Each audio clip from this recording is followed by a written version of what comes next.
We are your home theater and AV questions answered. This is AVRant. Want your home theater or AV question answered by Tom and Rob? Send it to question@avrant.com.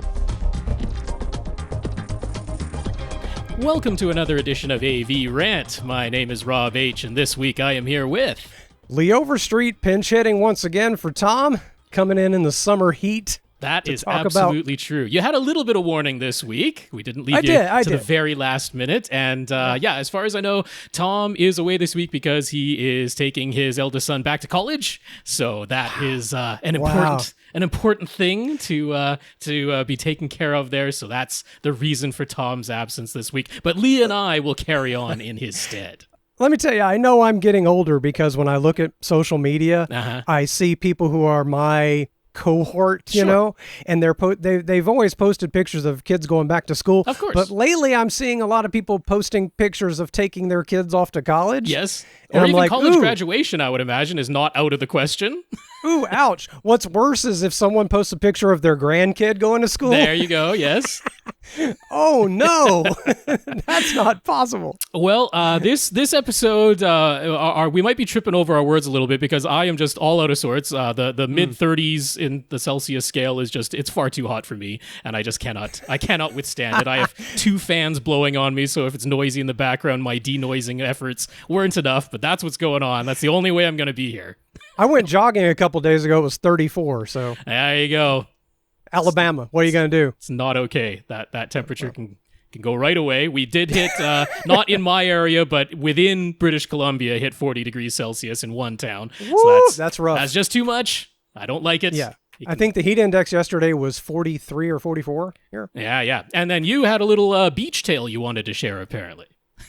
Oh, just that I went and it was wonderful. Oh, okay. It was one of those rare, like once in a never opportunities to go to the beach for free because my wife's work was paying for it. Gotcha. And so you have to pay to go to the beach? What's going on? Yeah, well, yes, you really do. I mean, I suppose you could drive down there, pull up, well, you got to pay to park at the public beach. Maybe you could park somewhere else. And which beach is this from Alabama? In Alabama, we're talking about Gulf Shores. That's sort of the big, and it's turned into the big sort of resort town of Gulf Shores. It used to be the dinky little redneck Riviera in Alabama, and you could go down there for pretty cheap and stay in a hotel, but now it's fancy pants, and you cannot do that. So we got very lucky, and we got in this sort of like hotel resort that was adjacent to a state park, and we had like, you know, the ocean view on a third floor balcony kind of thing, and I got so spoiled. Let me tell you, it's one of those kind of places where there's like 4 restaurants at this hotel resort and a coffee shop. And when we came home, my body woke up in the morning expecting a $30 buffet for breakfast, right? I went into the kitchen and there was $30 for a buffet breakfast. That is expensive. Yes, this was a fancy place. This is the kind of place where like you just write your room number on the check at the restaurant. Yeah. And you just strut away not paying for anything, and who cares? Oh, you do pay. It's nothing, right? Oh, let me tell you, we did. But, you know, you get reimbursed for mileage, and we're driving an electric car, so everything comes out in the wash. Speaking of electric cars, we haven't talked to Lee in a little while, so I know that, longer than it should have been, you had some kind of fender bender accident, and you still don't have your beloved Tesla that you actually own back from the shop yet. What the heck is going on? We're getting there. We're getting there. By the way, this has nothing to do with it being an electric car. Somebody hit us from behind, a 16-year-old in a big stupid truck rammed into us from behind at an intersection. Okay. And wasn't our fault. So that was back in February. But was we this took like the car. Crazy extensive damage? I don't remember you saying it was like outlandishly extensive damage. It just No. When you looked at it, it was a crunch on the back left corner. Yeah. So that necessitated a new bumper and a new left back quarter panel. Okay. And that's actually a lot to pull off, and a new tail light. And so it's all got to come off and go back on and disassemble, reassemble. And also parts lately for both Teslas and just other cars in general because of the pandemic. It took a long time for things to get there. Okay. But the guy just sent me a picture yesterday at this this is a nice body shop. There were like $250,000 cars at this body shop. It's cleaner inside this body shop than this office I'm sitting in right now. I can believe that. It was a beautiful place, and he just sent me a picture of it where the paint was finished in the paint shop, and he said now it's going back to reassembly and so on and so forth. So maybe next week. Let's hope so. Fingers crossed. That seems like a long time for an auto body repair, but... Oh, and I was going to tell you, there is an AV tie-in with the beach because we had to suffer through one of those hotel TVs where you could not change any settings. I did want to ask, yes. Every bit of processing was on. It was an LG, and so I knew what I was looking for because I have the LG OLED, and there was no accessing it. Now, after I got home, somebody told me there are tricks to get into a service menu. If you have the correct remote, which the Harmonies used to be great for that. You could bring a Harmony with you, and then there's some kind of service code you have to enter. I don't actually know off the top of my head, but there are ways of getting into the menus, of course. That would have been fun because everything was 60 frames per second, like schmooey awful. Mm-hmm. And so, but I decided just to suffer through sitting on the balcony and looking at the ocean. Sure. So I did that instead of looking at the TV. That was almost like looking out a window at real life. Almost. It was very much like, but with the added humidity. That's right. That's the real experience we're going for. Well, before we get into the regular segments of this podcast whatsoever, anything else we need to catch up with before we head into the podcast properly? Yeah, it's just a bunch of little stressful sort of family and personal. You don't want to hear all that crap. It's just, you know what? Everybody that's about my age understands about like parents getting older. Mm-hmm. And issues involved there, and my mom wants to sell her house and move, and I'm trying to tell her that doesn't make sense right now. It's that kind of stuff going on. So, it's just so I'm just sort of like I keep this pencil where I can chew on it. There you go. I can chew on this piece of wood. Very nice. So, but not much else to catch up on. I'll let you know when something particularly exciting happens. I'm sure you will. Well, with that, I will introduce what's going on here because you might not have grasped if this is your first time joining us that this is AVRant. We answer your home theater and AV questions. To get those questions answered, all you have to do is email us. Our email address is question@avrant.com. That is far and away the best way to reach us, question@avrant.com. You can, of course, come to our website, which is, surprise, surprise, avrant.com. You can see our show notes there. We have links to the products that we talk about, links to our Flickr albums where we share the photos that we might be mentioning on the podcast. And if you'd like to see those photos at the same time that we're viewing them when we talk about them, come to youtube.com/avrant. There is a video of us, just a couple of heads side by side, but every once in a while I interject a photo in there if it is relevant to the discussion, so you can see it that way as well. And then, we're around on various social medias and that, facebook.com/avrant podcast, and you can reach us individually. I am Rob at avrant.com. Tom is Tom at avrant.com. Lee has an email address here too, Lee at avrant.com. We finally got the trifecta, all of us with new for 2023. Our 3-letter first names. It's very easy to keep track of. And then I did see over the weekend there, Tom attempted to sign back into his X, I guess now, account. That I still call it Twitter. That's absolutely so dumb. Half of the menus on X still say Twitter, so it's just ridiculous. Tom's account got hacked like a month and a half ago, and I don't think he ever sorted it out, and now there's like no accessing his account whatsoever, so that's just pretty much gone. There's no reaching Tom on social media other than Facebook, but I'm still around on social media, not so much on X anymore. I'm much more over at Threads whenever possible, so I'm at First Reflect. I'm at First Reflect. That's my handle anywhere that I might be, so if you search for that, you'll find me. If you don't find First Reflect, I'm not on that service. That's pretty much the way it goes. And Lee is around too. Where can people find you on social media? Well, I am still on Twitter X. Okay. That is Lee Overtweet. It is. So you can imagine my anger that I have that cool name Lee Overtweet for Lee Overstreet. And what am I supposed to do? Lee over X doesn't. Lee over X is dumb. Not Everything really a sounds pun at that point. No, it all sounds like adult material now, so I can't stand what Musk has done with that. I'm sort of on Threads, but via a whole different account. Mm-hmm. So I need to create a Threads account for myself personally. But the problem is you have to create that from Instagram, where I am, guess what? Lee Overgram. Yes. And so if I take Lee Overgram to Threads, it doesn't make sense. I want to be Lee over Threads. You would. But I would have to make an Instagram account. So I also hate Zuckerberg. Yep, there you go. Nobody was thinking of Lee and his puns. They just ignored you. They didn't think about it beforehand. But you can be found at another account there, right? What's that one? Oh, yes. Tesla Lusa. Yes. If you like electric cars and energy stuff, and I do, I am not. Don't worry, I'm not like a big Tesla fanboy. I will tell you why it's probably the best you're one not, to get are right you? now. But You seem to post quite a bit about your love for Tesla and knocking of hydrogen-fueled cars and that type of thing. Because hydrogen is ridiculous for a car.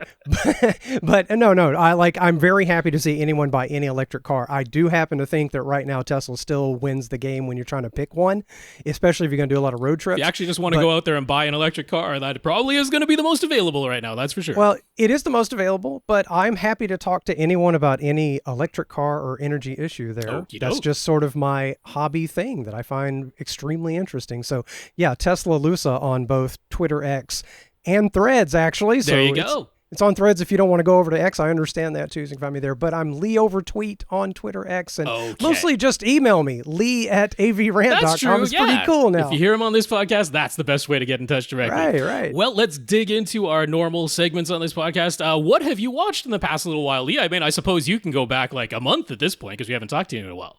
I could. I did catch up, and I finally watched Nope. Okay. Which, let me just tell you, I loved it. Okay. I loved it. It had a little bit of the can't hear the dialogue problem that so many movies have nowadays. Right. A little bit of that.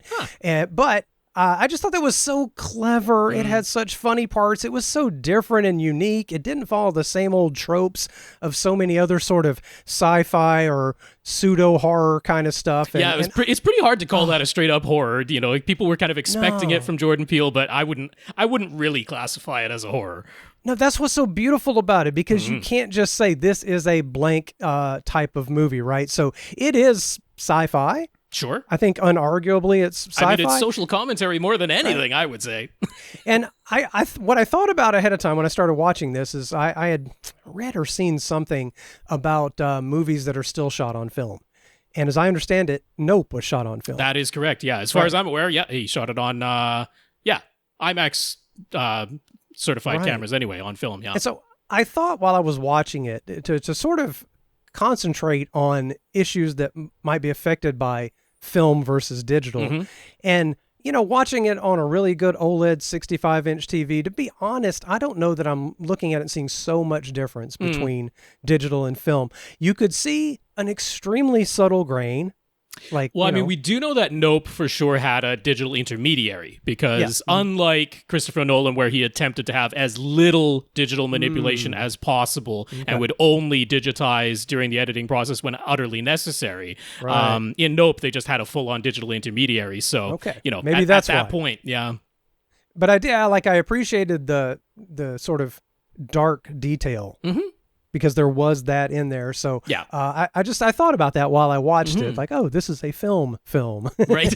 And not just a digital film. And enjoy. But I recommend that movie to anybody, unless you like classic horror films, in which case this one's not going to... Yeah, if you're expecting full-on horror, or if you take everything exactly literally. Because I don't think you'll get a tremendous amount of enjoyment of just following the rote plot as it is, and seeing no other metaphorical tie-ins to the more important themes that the movie's really talking about. So if you're just a very straight ahead, exactly what is being told to us, I don't know that you'll enjoy it that So much. If you're like me and you are sick of the same old tropes in certain kinds of movies where it's just, what's going to happen. This one, you don't really. Okay.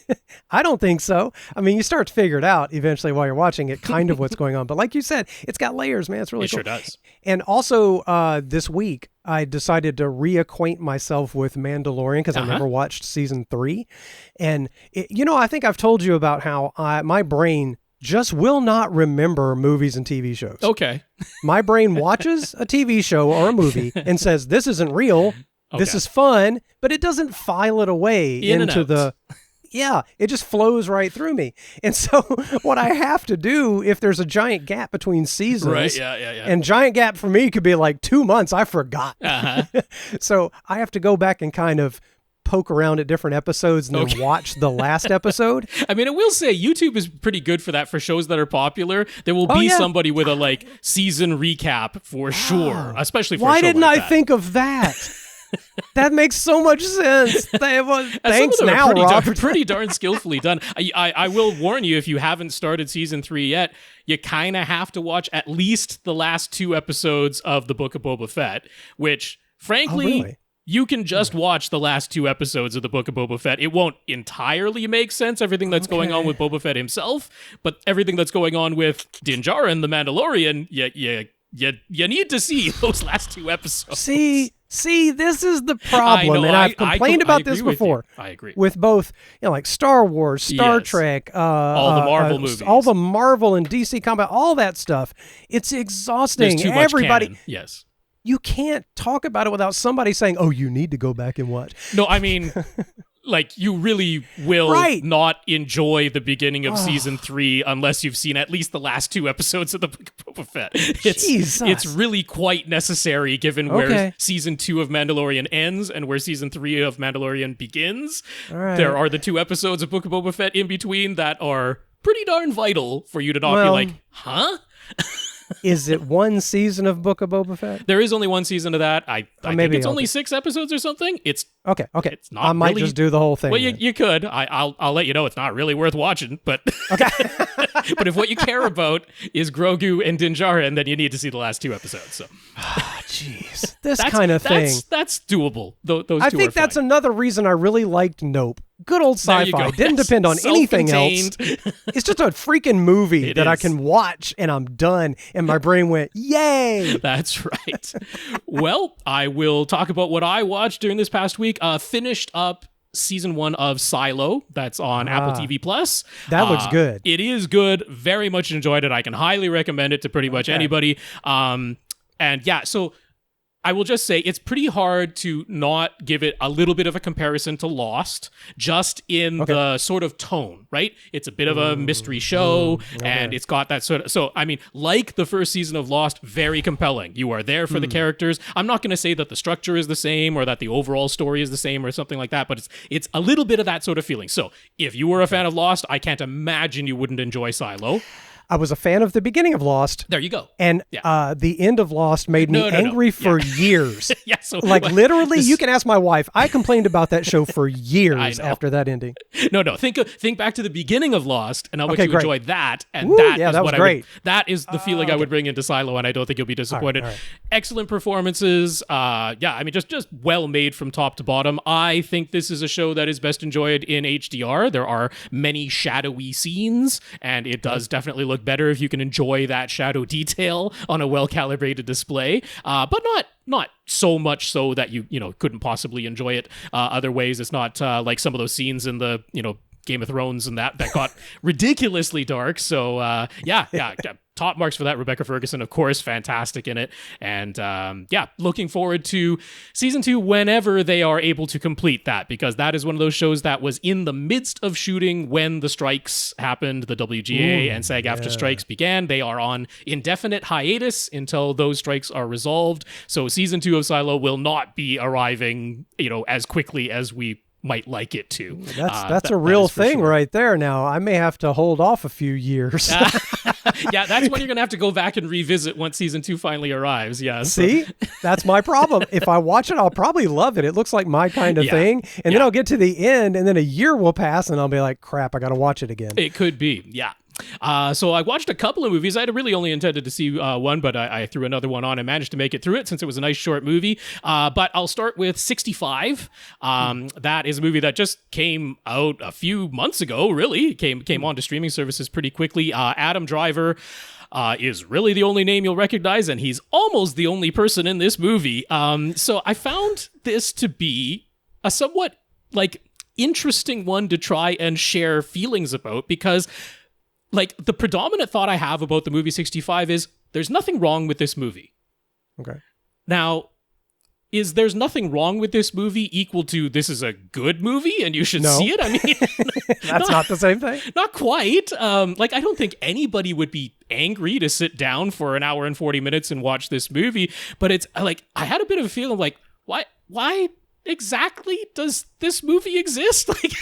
And the sort of feeling I got was this is almost like the best demo reel that I've ever seen. It's almost like a proof of I can make a movie.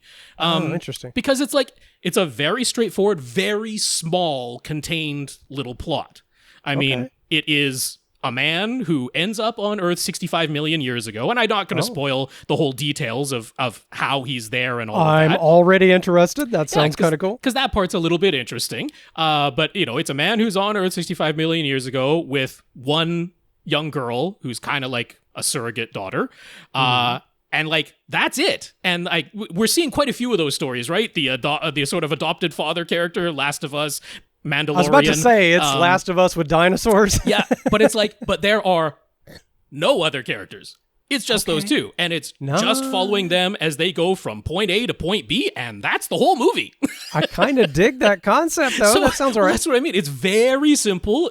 There's not like any like crazy twists. It's like, it's man versus environment. That's it. There's like a little bit of an emotional thing in there that gives it some interest. Adam Driver is always watchable. He's a very, very good actor. This performance is very good. I feel like, I was like, are they going to attempt to do the thing where it's like, well, we're going to correct Jurassic Park and show like very realistic dinosaurs, but of like course, with feathers and everything. Sure. But we're only seeing a very specific moment, and it's very clear what moment in dinosaur history we're witnessing. And so there are a limited number of dinosaur species that were around at that time, and they still moviefied them to make them scarier than they really were because they need to be. And so I'm like, okay, so like I say, there was nothing wrong with this movie. It was simple and easy to follow. So you're giving it Rob's two thumbs sideways. Yeah, it's like I think I kind of wanted to like it more, but like it was so contained that it was like, you took the budget that you had, you took the resources that you had, and you made a completely competent, well done movie, but nothing beyond that. There's no like amazing moral, there's no like effect you've never seen before. Like, you know how some movies are almost like you can tell the one scene is the reason that movie got made, like it's the one thing you haven't seen before, or the one line that gets quoted and sticks, like, and that's like the reason for that movie to do this. 65 doesn't have any of that. It's just a very normal tale in a kind of interesting setting. So it sounds like it's one of those movies, and I've experienced some like this, where it's just about taking you to a certain place, letting you watch something happen for a minute, and that's it. Yep. And I kind of like that sort of thing. So you're getting me on both Silo and 65. Like I said, if you put it on, I think you'll have a perfectly reasonable, unangry time by the time you're at the end of it. Right. So then, I just wanted to quickly mention the other movie I didn't intend to watch, but it was on there on, what was it? I guess my version of Disney Plus up in Canada. I think it's a Hulu original down in the States. Okay. It's called Clock. It's a new movie, just came out. I really kind of dug this movie. Again, it was like listed as like horror suspense, and there are some shocking images in it, which I guess is what sort of threw it into the horror genre, but it's certainly not like, it's not anything like a slasher film or like, a monster movie or anything remotely close to that. This is all about a woman. She is just about to turn 38. She hasn't had kids yet. There's a lot of societal pressure on her and religious pressure on her to have children, and it's all told from that point of view, and everything is a bit heightened. Of course, you're sort of watching this movie as it's going along, and you're like, well, I mean, is it really that? Because, I mean, you're seeing everything condensed down to an hour and a half, right? So every single mention that happens in her life, we're seeing it all one after another. So there's a bit of that heightened feeling to it on that front. But it's, she goes for kind of like an experimental therapy to aid in not so much like having children, but the desire to have children, which is something she feels like she needs to fix about herself. Not least because there are people telling her that she needs to fix this about herself. So this is one of those movies where as I was watching it, I was kind of like, a conversation or two could solve a lot of this stuff, but I'll give it credit in that by the end, they at least offer an explanation for why those conversations didn't happen earlier in the movie. So it gets there. Like, I want to give it credit for that. It didn't just ignore the fact that a conversation could have cleaned up a lot of this stuff. It was like, no, there was a reason. We just weren't privy to it until the main character becomes privy to the reason why the conversation didn't happen. So, okay, fair enough, narratively structured. But yeah, the ending of this movie, I was like, finally a movie where I think they wrote the ending before they started shooting the movie, which seems to be a rarity these days. Because unlike most horror movies that just fall apart at the end, which seems to be so many, like a lot of horror movies, I'm enjoying them until I get to the end. I'm like, oh man, it just all fell apart. No, this, I'm like, I think maybe they came up with the ending first. Maybe they actually really thought about what what they wanted the message of this movie at the end to be. And I mean, I will say it is sad. Like, I left this movie very sad. I was like, oh, that's really sad. So it's not by any means a triumphant, feel-good ending by the end of this. Realistic, for everything that was depicted. Of course, it's heightened, like I say. But, you know, but yeah, it kind of got to me. I want to give it credit for that. It left me going, oh, yeah, that's sad. Looky here, you've got me curious about 3 things that I have to now go at least take a look at. Absolutely. Well done promoting these movies and TV shows. I think, so I mean, don't go into Clock wanting to get energized or feeling happy by the end of it. I want to warn you about that, but I think it's worth a watch. And it actually, I was looking up on IMDb where it had like a really low score, but then I looked it up on Rotten Tomatoes, and overall critics were really quite praising it. And I think the writer-director, and it is her first movie that she has written and directed. I mean, I can't imagine there isn't a fair amount of autobiographical feeling injected into this movie. Okay. She does a little bit of a Hitchcock thing where she appears in the movie as well as a just a bit part. She's not doing the M. Night Shyamalan thing, turning herself into a main character, but she's got a little bit part in there. So I'm like, yeah, I think she was feeling some of this stuff and decided to make an artistic outlet of heightening what she might have been going through in her real life. So there we go. I think we'll kick on into our listeners of the week. Yeah, we've got questions to get to. So listeners of the week are people who have supported the podcast in some way, including monetarily. I do not know if we had any PayPal donations this week. Tom didn't forward me anything, and he's the only one who sees our PayPal donations. So I do not know about PayPal specifically. If we missed anybody, you'll be will soon know next week when Tom is back. That's what we think anyway. But I can say that we have Patreon, patreon.com/AVRant podcast, where you can sign up to make an automatic monthly donation, and a bunch of our people who seem to fall off because their credit cards expired came back. So thank you very much. We're up to 134 now. So that's very, very nice. I think that's everybody. Is it a seasonal thing that we've noticed now where it kind of dips in the summer or something? I just noticed that at the first of every month, we lose a few because I'm sure it's when people's credit cards expire. It's gotta be. Yeah. So we lost a bunch there at the very beginning of August, but we're back up to 134. Kevin let us know that he is one of our monthly Patreon subscribers. So thank you very much, Kevin, for your financial support. Thank you to everybody for your financial support via Patreon and via PayPal.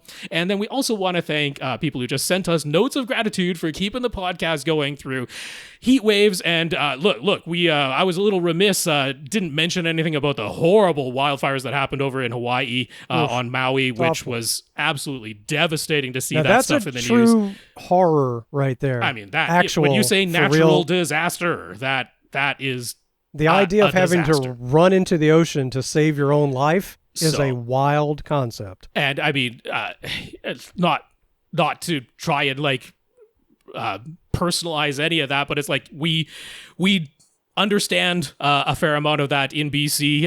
We have certainly had a horrible wildfire season of our own. But yeah, the devastation that we saw over at Maui is a bit unlike anything else that we've seen in the news these past couple of months. So hearts go out to everybody there.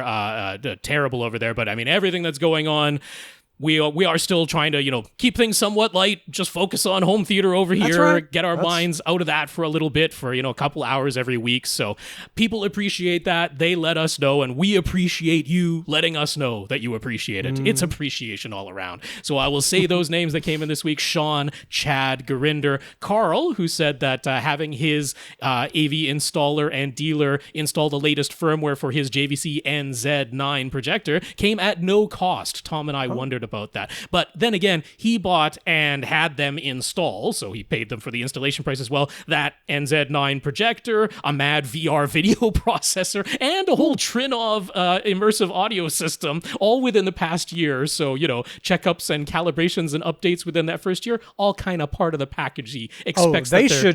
They should drop by with pizza every now and then for what he purchased. Indeed. Yes. So he expects there might and will be a fee starting next year to have everything updated for him like that. But to him, he feels it's well worth it. So that's a fantastic system, Karl. We're all envious over here, but that's very nice that at least for the first year, they're going to keep you updated. Jorge is also on this list. He is this not quite the usual shout out or talking us up to a retailer that we mentioned in this section, but when he was setting up the delivery for his new TV from Best Buy, there was was a space in the leave delivery instructions to the delivery driver, and he wrote in there, "Listen to AVRant podcast."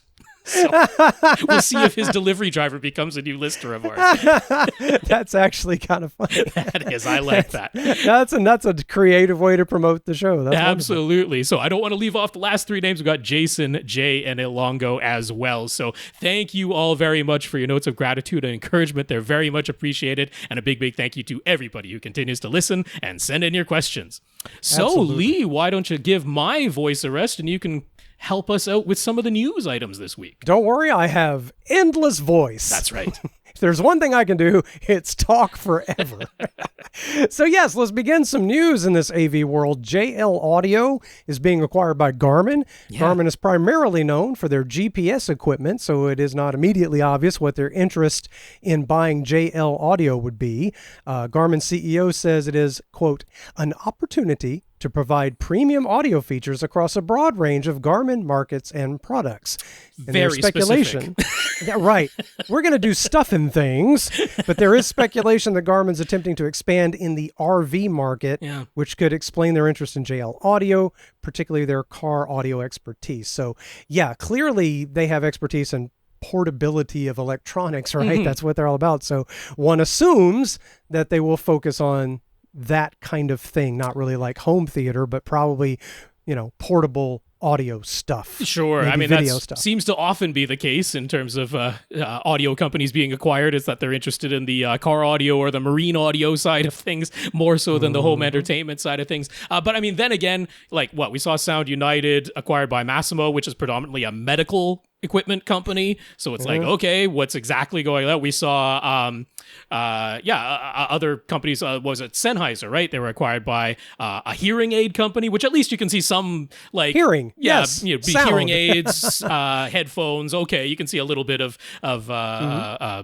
similarity there. But regardless, we're noticing quite a few of these, established home audio companies being gobbled up by other companies that aren't necessarily dedicated to home audio and home entertainment, but hopefully this means greater financial stability for JL Audio and all that. We certainly do appreciate their subwoofers.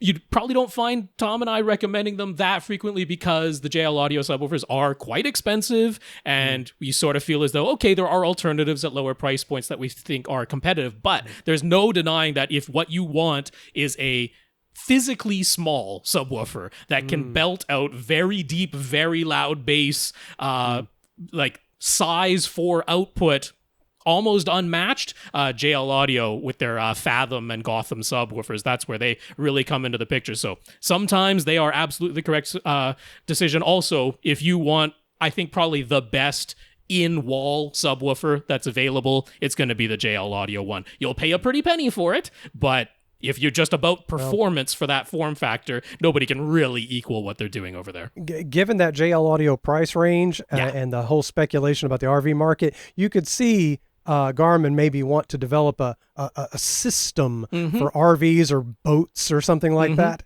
Yeah, and with the small compact subwoofer. Well, yeah, it makes sense, having high quality, high output in a very physically compact form factor. I can see that making sense for a company like that. So it makes more sense than medical devices, just say that. So, also, The Verge managed to get a response from Sonos regarding a strange issue that has been going on for years without a fix when using the Sonos Arc SoundBar with certain Dolby Atmos sources. The $900 Sonos Arc SoundBar has up-firing drivers and is specifically marketed as a Dolby Atmos soundbar. But when the audio format switches, there can be an incredibly loud bang that almost sounds like a gunshot. Yeah. That's not good. This isn't the sort, like, we all are sort of familiar with the occasional, like, pop or something in our audio system, right? I'm sure you've had a pop or a squelch or something, or a thump, like, we're all pretty used to that, that happens, but this is outlandishly gunshot-like. By the way, side note, before we go, let me tell you what happened to the SVS subwoofers. It involved a loud popping noise. Okay. Yeah, we'll do that at the end of the news. How's that for a teaser? It is. So anyway, this gunshot sound on this soundbar doesn't actually seem to damage or break anything, but it is shockingly loud. Yeah. There have been complaints from users pretty much ever since the Sonos Arc first came out, but to date, Sonos claims they are unable to reliably recreate the problem, so they can't issue a fix. But Tom Warren from The Verge was able to replicate the problem on command using his Xbox Series X plugged into his LG G2 OLED, which then fed the Sonos Arc SoundBar via HDMI EARC. Yes. Okay. So the Apple TV 4K also repeatedly has this problem, suggesting it's the Dolby MAT, M-A-T, Metadata Enhanced Audio Transmission version of Atmos in particular that causes the problem. Xbox and Apple TV 4K use Dolby MAT rather than a Dolby Digital Plus bitstream. So we're starting to narrow it down. It is, At this time, Sonos isn't promising any solution. They suggest turning off HDMI CEC and or turning off Dolby Atmos and just using Dolby Digital 5.1.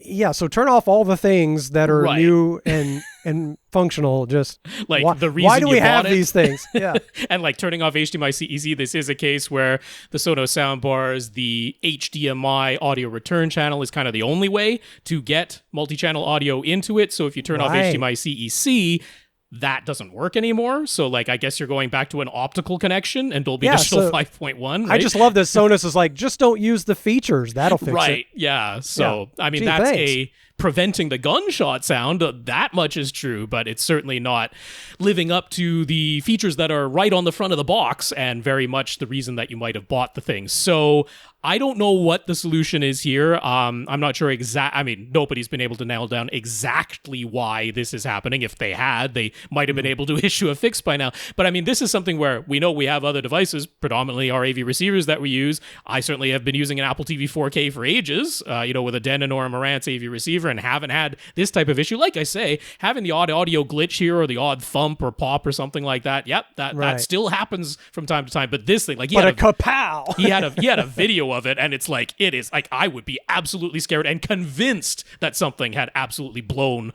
like a driver was damaged. Apparently not, but it is like if this went off at night, there is no way that everybody in the house is not waking up and like screaming about what the heck just happened. So it's unacceptable.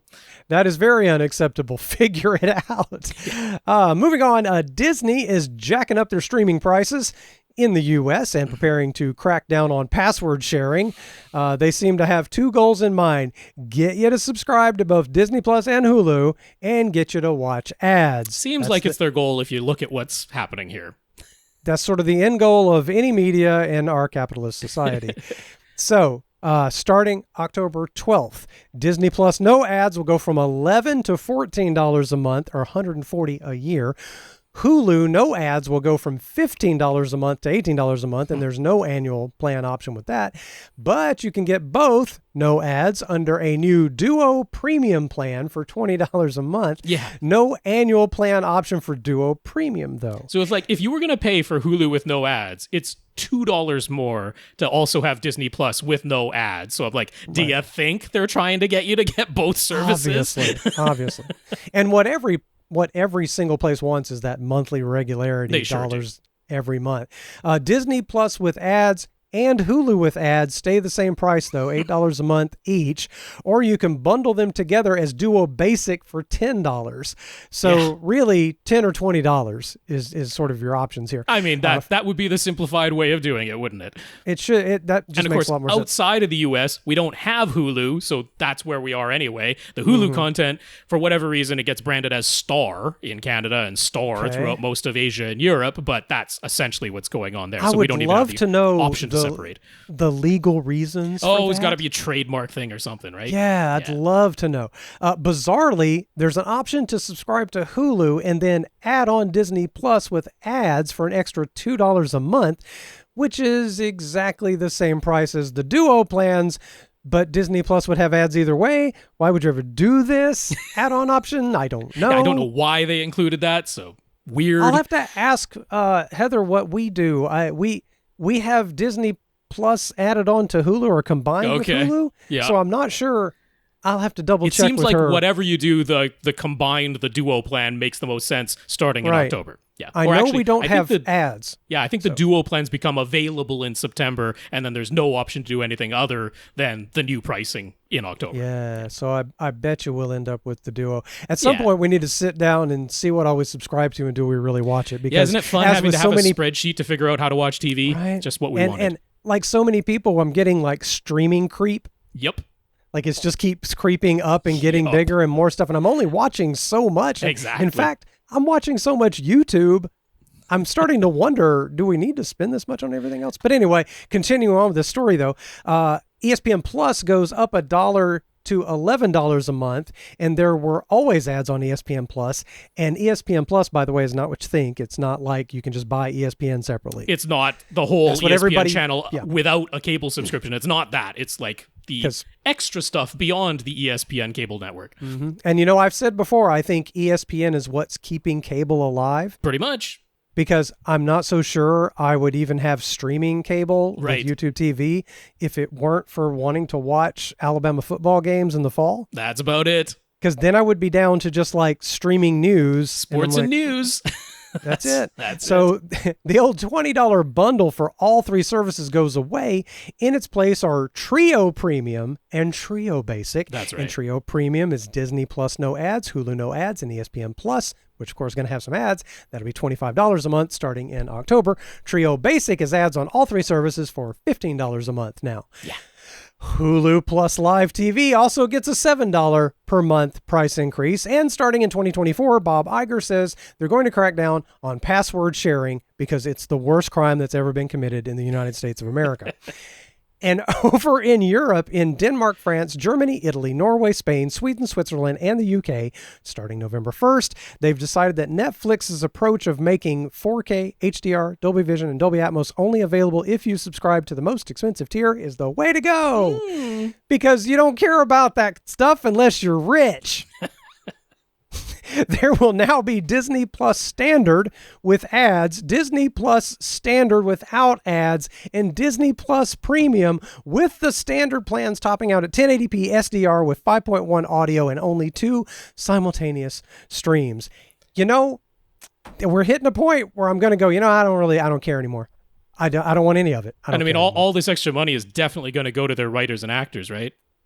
Of course. Right. Yeah, no. I mean, combined with that, which I am a huge fan of every strike that ever occurs. I love strikes. I can't cheer harder for strikes. And so I'm all about it. So I'm not really sure what to do here, but I'm starting to think it might just be YouTube plus BitTorrent for me soon. Right.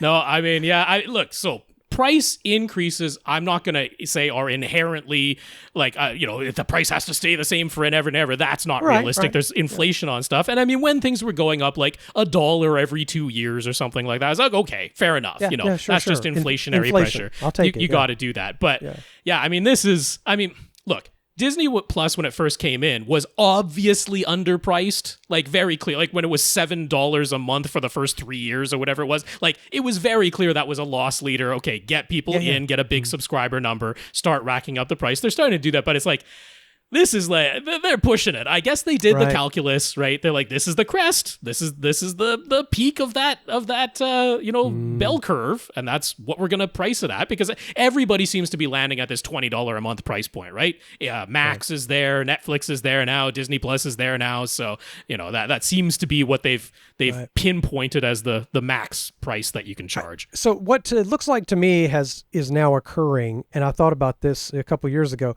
is that we've always thought, wouldn't it be neat to have a la carte pricing on channels on cable, right?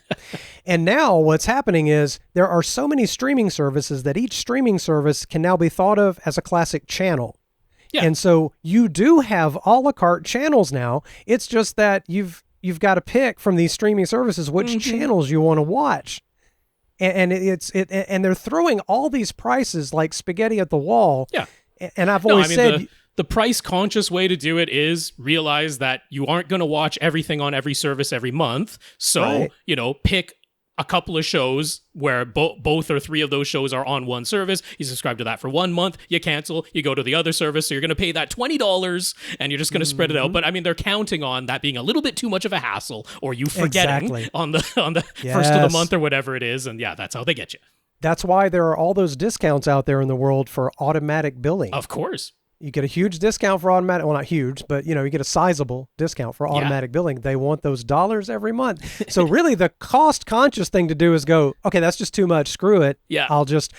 Don't forget, everybody. Don't forget. There's still free television with an antenna. There is. And sometimes more content. You'd be so surprised at how many channels you can get. Coming season is going to be nothing but reality TV thanks to the strikes, but Well, reality TV is not reality and does require some scripting, so I'm not sure how much of that's going to be existing, to tell you the truth. Anyway, before we get to comments, what was your story about your SVS sub? Well, so, here in Alabama, we don't have rain, we have thunderstorms. Sure. Like, constantly. We have more total rain than Seattle or London, but it comes in gigantic blasts. So one of the waves was coming through a few weeks back, and I forgot to unplug everything. It's now my habit because we've had things pop in the past. And I forgot to unplug the home theater stuff. And I was in the kitchen, and my wife and I both heard a pop, a lot like that Sonos pop. Yeah. Right? So pop. And I'm like, oh no, I know what that is. It wasn't quite the high-pitched crack that I've heard that meant capacitors exploded, but it was a pop, and we heard it coming from the direction of the living room, and I'm like, oh no. Yep.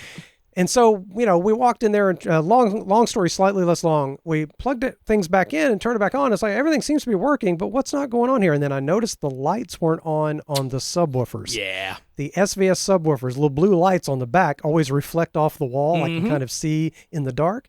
And I went, no, because they're plugged in straight to the wall. One is in a slight surge protector, kind of. it's a weak surge protector, and the other one isn't. And I'm like, ooh, I shouldn't let that go like that, like I have for so long. And I thought, oh no, nuts, So I unplugged and replugged off and on, and it wouldn't come back on. And so I'm like, crap, let me see what's up with this. So I actually called SVS. Sure. And boy, this was like a Saturday, and this nice dude answers, and it was just like you were calling your buddy. Never a bad idea to call them. Right? And so I called him. I was like, what's this going to be like? I'm afraid I just burned up a couple of SVS subs with a power surge. And by the way, the other, everything else in the home theater was plugged into a surge protector. Okay. And nothing happened to it. So, and the guy, first thing he said was like, well, first let's determine if anything's really wrong with it. How long has it been unplugged? And I told him, oh, well, it's been sitting unplugged maybe just a few minutes. And he's like, well, sometimes it takes up to maybe 15 or more minutes to actually reset because there is surge protection inside the subwoofer. Yeah. I'm like, what?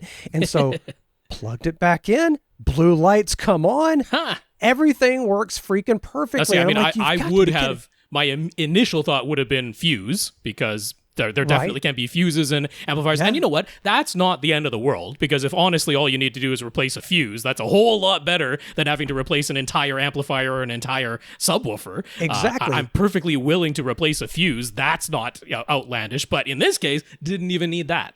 Didn't need anything. I couldn't believe it. I was telling the fellow whose name I forget, and I hate that I forget his name, but it was one of those panicky days where I'm like, oh God, I've heard the subwoofers. Now, I told him, I was like, I'm pretty handy. If you send me an amp, I can install it. I can do all that sort of thing. I can solder stuff. It's fine. But he's like, no, man, just plug it back in and see what happens. Yeah. And so I know we gush about SVS on this podcast, but come on, it was bad enough, a very close lightning strike, bad enough to make it go pop, and a loud pop, and it still survived that. That's good stuff right there. So there's a testimonial for protection circuits. Very nice. And it was like I was talking to a therapist. He was so calm and nice about it. You're not the first. You won't be the last. No, man. So that was really cool. So shout out to SVS on that one. I liked that a whole lot. Everything worked out perfectly. Excellent. So let's move on to comments. Gurinder has comments. A note to anyone who might be attempting their own HVAC quieting measures. He made his own Duct boots, which, not duck boots, which is now I'm picturing a duck wearing boots, and it's adorable. He made his own Duct boots to go on the ends of his flex ducting to quiet the incoming forced air into his theater. He thought the plans he had seen online, just a plywood outer box with drywall and insulation inside, would be okay. But he wisely checked his local building codes, and those Duct boots would not have been up to code. He has to have a seamless metal enclosure all the way. So it's just one more thing to be aware of and consider if you're trying to reduce sound transfer via your HVAC ducts. Yeah, HVAC is a thing I just don't mess with. My standing advice, and I don't care if I figure I know the building code inside and out. I'm still going to consult an HVAC specialist on any changes I would do to my HVAC. So yeah, that's just my standard advice, and I'm very glad Gurinder did that, because look, chances are nothing's ever going to actually go wrong. But should there ever be a house fire, and they discover, even if that wasn't the source of the house fire, right? They're going to say that wasn't up to code, and there goes your insurance claim. They will look for anything. So they will absolutely. Insurance companies will look for any reason. I'm very glad he checked on building code first, and yes, that is something he will take care of. Definitely something to consider. Jorge appreciated our suggestion for which 85-inch TV to buy. He couldn't quite swing the $4,000 price tag for an 83-inch OLED, so he went with our suggestion for the new TCL QM8 Mini LED TV. And so far, he loves it. Hooray! The picture looks fantastic, and the size upgrade has made a huge improvement for his movie nights. That's nice. He wanted to share a couple of observations and tips. First, the VESA mounting holes on the back are a little bit unusual. They use a 600 by 600 millimeter pattern, which he discovered isn't supported by most TV wall mounts.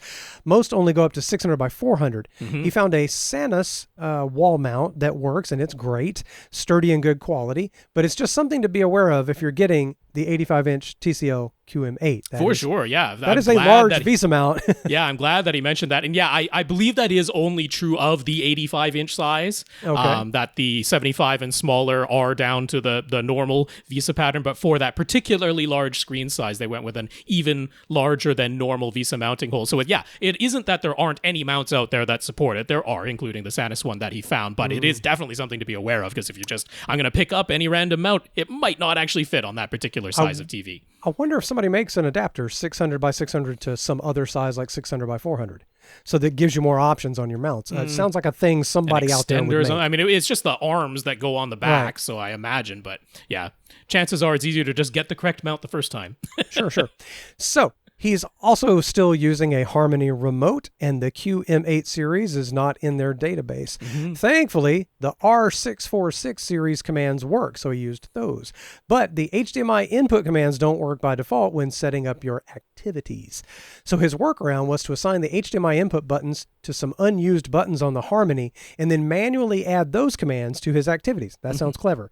Takes a bit of creativity, but he got it working. I like the sound of that. Yeah, there are often you have to noodle around in your head a little bit and come up with some creative solutions for Harmony remotes. But yeah, that works. Yeah, certainly one of the things I've learned. In fact, it's very often come in handy in my case to have two Harmony remotes, because sometimes you need to learn a command from another remote. And if you don't have the original, or if you just want to change it from one of the soft buttons on the screen to one of the hard buttons, sometimes learning the command from another remote and facing two Harmonies at each other is the way to actually get that working. So yeah, there can definitely be workarounds, but that is another good tip, and I'm glad you found a way to get it working, at least in some form or fashion. I like, as a topic of discussion, the long future of maintaining Harmonies. Do you know what I mean? They're just going to continue, because nothing's ever going to beat them or replace them. Maybe something will gradually replace them, but they're just they won't last forever. And every now and then one of them will wink out of existence, like stars in the galaxy. And slowly there'll be a slow heat death of Harmonies over the years, and we'll all just mourn the loss of them. It's kind of sad and it's touching and sad. Jay wanted to give a shout out to Gibby's Electronics Supermarket in Ontario, Canada. They seem to have the best deals on B-stock Denon and Marantz receivers for Canadian buyers. Closest thing to accessories for less north of the border. He bought a B-stock Marantz Cinema 50 from them, only to see it marked down to an even lower price within a week. He gave them a phone call, and they refunded him the difference in price, no problem. That's pretty cool. That's nice. And rather than placing your order online, it's well worth giving them a phone call when you want to buy something, because they can haggle a bit and offer discounts over the phone that they can't offer directly on their website. That's pretty cool too. Absolutely. Yeah. And of course that would go for in-store, in person. But if you're not in Ontario, in their neck of the woods, at least they can do it over the phone. So yeah, I've bought things from Gibby's for sure. They're one of my favorite Canadian retailers. So absolutely. I will back that up. And I'm very glad you had a good experience with them, Jay. See, I'm always looking for ways to use my Jedi mind powers, and if I can call people and charm them on the phone so they dazzle their brain and they, want to give me a deal, I'm always thinking I can do that. Nick, a few weeks ago, Nick wrote to us about the inexpensive TCL 4 Series TV in his bedroom that developed a crazy-looking image problem with exactly half the image turning to static lines cut right down the middle of the screen. Mm-hmm. He wasn't holding out much hope, but he went ahead and called TCL to see what they'd say. Even though it was a 2020 model, he had purchased it within the past year. So, to his pleasant surprise, TCL said it's still under warranty. That's pretty cool, too. They had him try a factory reset, but when that didn't work, they replaced the TV, no charge to him. Yay! The replacement TV is actually a refurbished 2022 model, and it came with just a 90-day warranty, but it still beats having to buy a new TV for the bedroom. Sadly, the replacement doesn't seem to have any way to turn off motion smoothing. What? I know. What? He called, that's not cool. He called TCL about it, and they said the latest firmware for that particular model removed the option to turn off motion smoothing. He isn't going to fight about it, but it bugs him a bit. Thankfully, he rarely watches the bedroom TV, and his wife doesn't care. Now, of course, my first question is, can I not get a copy of an older firmware and roll it back? There's that. Because that happens in the computer world a lot. I would also be like, have you tried every picture mode? Because there are sometimes individual picture modes that have the motion smoothing turned on with no way to turn it off, but then other picture modes will have the motion smoothing off or at least set to low by default. I can't imagine it's on no matter what for every mode. Like maybe there's a theater mode or a. I mean, I'm not going to swear to it. Stranger things have happened, but yeah, I would definitely at least try every available picture mode because that's something you can try for free. Man. And even check if there's a way to perhaps set the HDMI input to a PC mode or something like that. Because sometimes there's a available option not amongst the picture modes, but within the input settings to set it to a PC mode as though you were going to connect it to a computer and use it as a monitor, and that will usually turn motion smoothing off. So it's there like might they be a sent way him around a hotel TV. Yeah. That's crazy. Seriously, I'd sell it and buy another one. I can't stand motion smoothing. It's the worst thing that's ever happened to TVs, and I don't understand. Who likes it? I don't know. I don't know. Like, even people that don't know anything about home audio and video, like my cousin and her husband bought a TV that they put in their basement that's like a really nice little home theater setup. Not good enough audio, and I'm working on them about that. But the TV, even they who know nothing about audio video, they just bought a nice big Samsung TV. They knew something was wrong, and they were asking me, why does this look weird? So who But plenty likes of people it? don't seem to notice, so I don't know. I'm just wondering who likes it. Anyway, it's kind of like electronic billboards on the highway or in town here. Who likes it? I've never met anybody who says, yeah, I'm glad they put those there. That's beautiful. Right. I can't figure out what happens in this world sometimes. Scott, back in episode 868, we had a question from Jack, who is a pole vaulting coach. That's cool. Who wanted a solution for a continuous camera recording loop with frame-by-frame playback that wouldn't require actively pressing record for each video. I remember that. Scott suggests Sporefire. Yes, Sporfire. So I don't know if that's like sport fire without the T. I don't imagine it's spore fire without the E. So I'm sure it's... Maybe it's Sporife. It could be, but no, there's no like vowel in between the R and the F. Anyway, it's Sporefire, Sporfire. Sporefire. Yeah, it's a subscription cloud-based service and app. You can use their own brand of cameras or GoPros or any connected cell phone cameras. They all upload to your Sporefire cloud server, Sporefire. And then any phone or tablet that is connected can view the footage. There's a live feed. You get a single camera live feed for $39 a month, or multiple live feeds for a higher price that gets negotiated based on your league or association. But you can have a multicam highlights with frame-by-frame playback situation. So Scott says every school in Arizona seems to use it, and the only downside he's experienced is when trying to add additional camera feeds from phones that are using cell service to connect to the cloud, since many gyms have poor reception. So that's a very specific solution on point. Yeah. Oh, I mean, I was not aware of this. Thank you very much to Scott for letting us know about it. Sounds pretty much exactly like what Jack was looking for. Scott wasn't sure if they actually do 4K recording, which is something Jack mentioned would be nice, but not critical. Right. So it definitely does 1080p for sure. And yeah, as far as he knows, it wasn't using 4K when Scott was using it, but things might have changed in the more, recently. Right. So now we are a podcast that answers your AV questions. For about only half our running time this week, but we're going to get to what we can get to. And so we're going to have some questions on the show. Will. All right, so let's catch up with last week first on questions. Leftover was a question from Shawn. Mm-hmm. So Shawn wants to make some DIY absorption panels. He's making the frames 4 inches deep. He plans to use rock wool insulation. There are several different Rockwool brand options, formerly Roxol. He's seeing Comfort Board, Comfort Bat, and Safe and Sound. Which option do we recommend? Also, should he be getting exactly 4-inch thick insulation, 2-inch thick with a 2-inch air gap, or something else? So there's now we have some additional notes. Shall I cover additional notes? I'll go this through first? Those because that's there to remind me so that I don't miss anything in this answer. There's a lot to talk about in this because it sounds like a simple question. Oh yeah.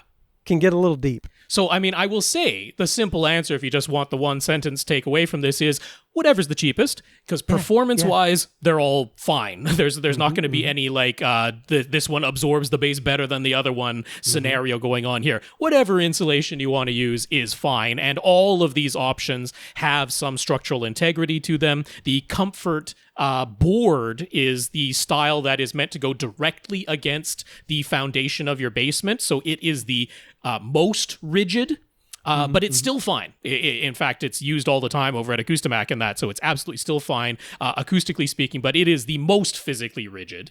But the other ones are still rigid enough that they're not going to sag inside of the frames that you create or anything like that, and performance-wise, absolutely fine. So whatever is cheapest is the simple answer to that one, but I wanted to mention a few things. First and foremost, if you're making what we normally do with panels, which is, 2 feet wide and 4 feet tall, then do be aware that, there are 16-inch on-center bats of insulation and then 24-inch on-center bats of insulation, and you'll want to get the 24-inch on-center if you're making a 2-foot by 4-foot panel, because then you don't have to do any cuts. That's already the size of those bats of insulation. Slots right in, yeah.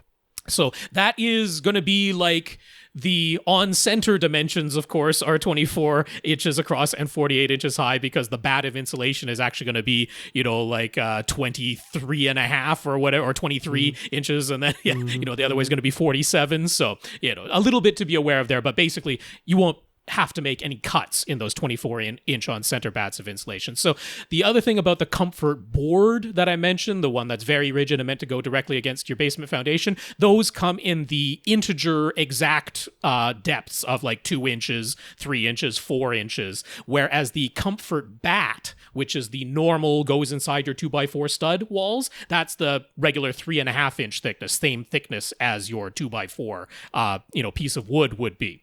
So basically, if he was saying he's going to make exactly 4-inch deep frames, either of those are going to work. But what I wanted to point out is if you actually go over to a website called acousticmodeling.com, they let you plug in the depth of your insulation and then optionally add an air gap to that to see what the results are going to be in terms of what frequencies you're going to be absorbing and how uniform that absorption is going to be across a wide range of frequencies. So what you'll notice is that if you take 4 inches of insulation, and that's just 4 inches of insulation directly against the wall, no air gap at all, and then you take 3 inches of insulation with a 1-inch air gap, right? So total thickness still 4 inches, but 3 inches of insulation and 1 inch of air gap.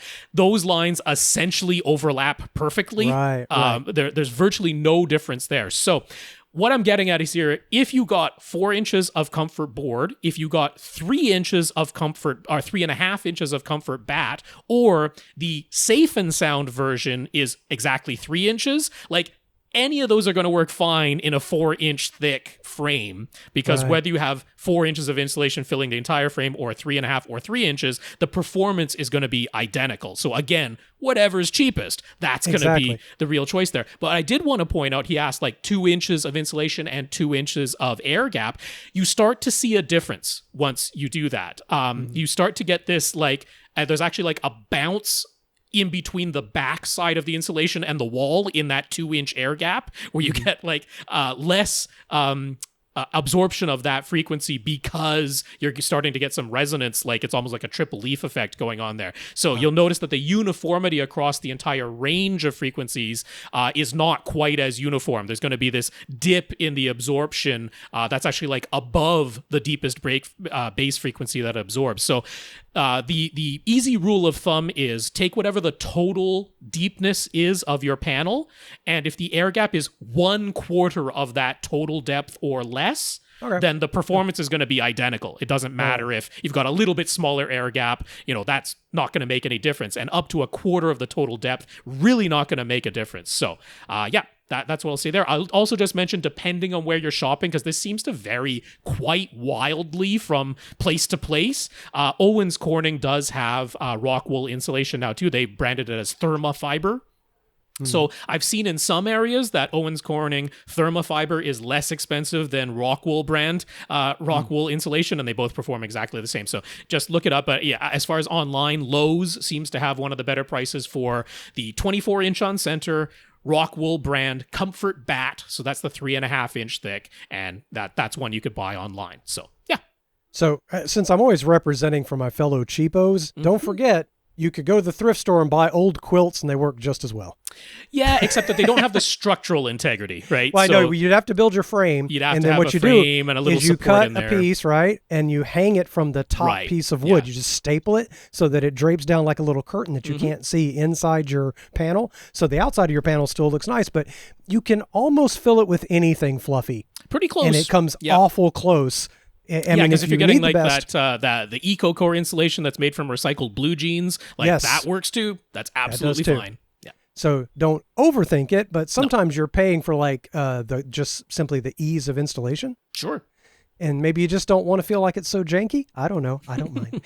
He has another question. What about fabric? Is there a particular acoustically transparent fabric we recommend for DIY panels? So I'm not going to claim to be the fabric expert here. I'm just going to say where I would go, because I don't think you'll be disappointed, and the prices are pretty reasonable. And honestly, if you went just directly to Acoustimac, they just sell fabric by the yard. Be aware that the different fabrics they sell, the bolts are different widths. So you might want to work out, because sometimes you can like fit the length of your panel within the width if it's a wide bolt, and therefore you can buy fewer yards, the length of them, because the bolt's already wide enough to cover what you want.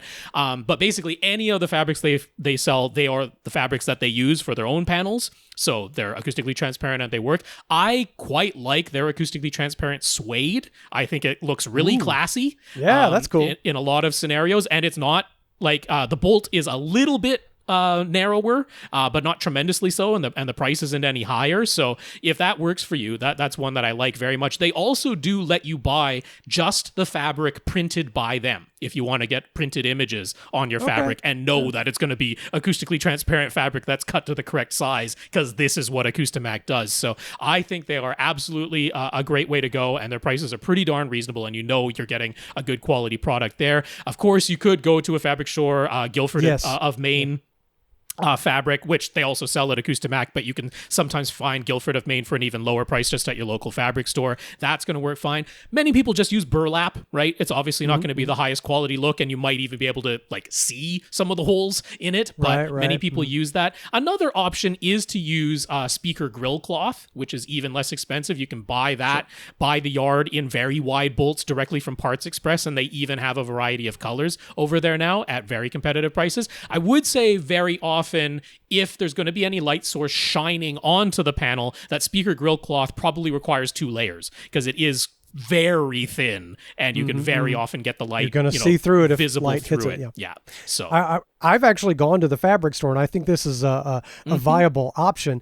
I was tempted to build some panels for the room I'm sitting in right now.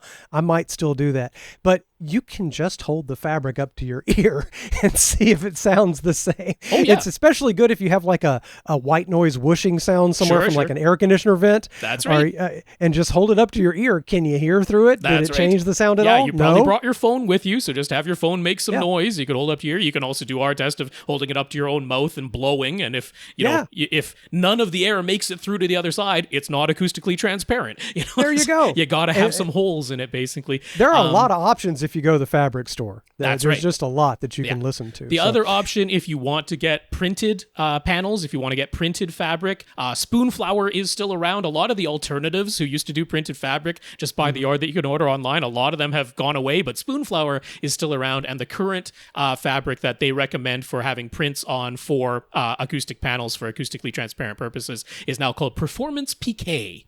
And that is the option if you want to get over at Spoonflower there. They used to have different names for their things, but Performance PK is the one that they use now. Ew. Oh, let's move on to new questions for this week, since that's what the show's all about. More questions, this time from Mike.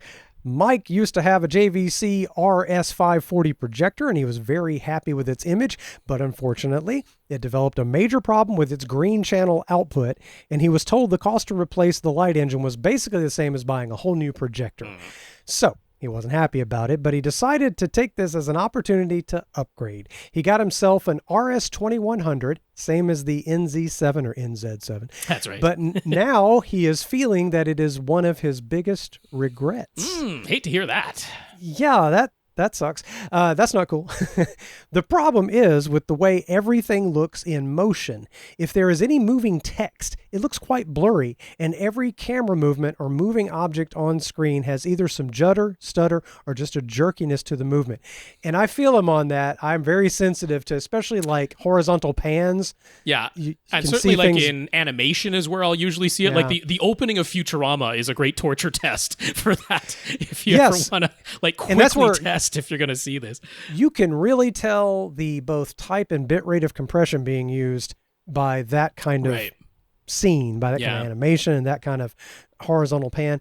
He found a YouTube video with a user comparing the motion on a JVC NZ7 to an Epson LS12000, and it looks very much like what he's seeing on his JVC. No matter what settings that YouTuber used, or having gone through every possible combination of settings himself, this less than smooth motion just seems to be the way it is. His RS540 was set and forget, and when he asks around on AVS Forum, they just insist that it must be a settings error because he seems to be very much in the minority of bad-mouthing this projector model. Look, it's hard to find people bad-mouthing a very expensive thing. Because when you buy a very expensive thing... No, but in a way, like AVS Forum, if there's a problem, they're going to be talking about it. So just say people get defensive. If he turns on JVC's Clear Motion Drive, which is their name for frame interpolation, the look of motion is slightly more tolerable to him. But he also plays games using his Xbox Series X, so engaging Clear Motion Drive introduces too much lag. And with his Xbox sending out 4K 60, the motion looks jerky and poor. So yeah, now that's weird.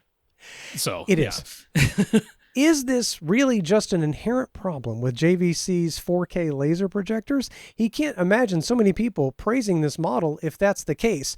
Does he need to introduce some sort of outboard video processing box? This just doesn't seem right.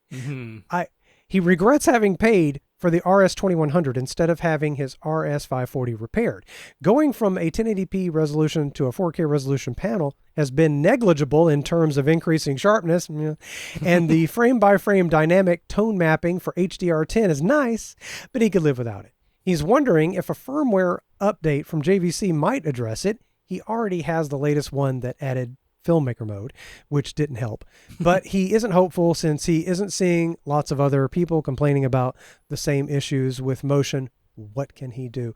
And I can tell you, sometimes I know that feeling of being the only one that seems to be complaining about something. Yeah.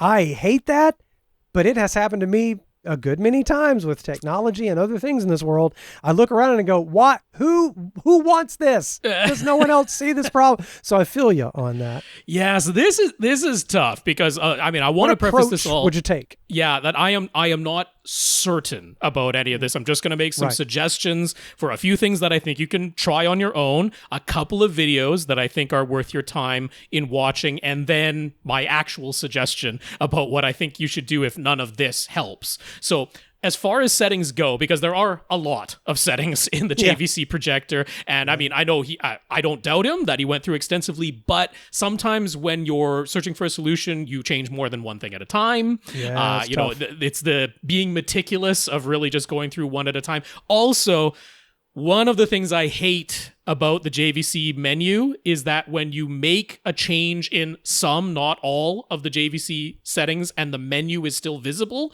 that change does not appear in the image that is behind the menu until you exit the menu.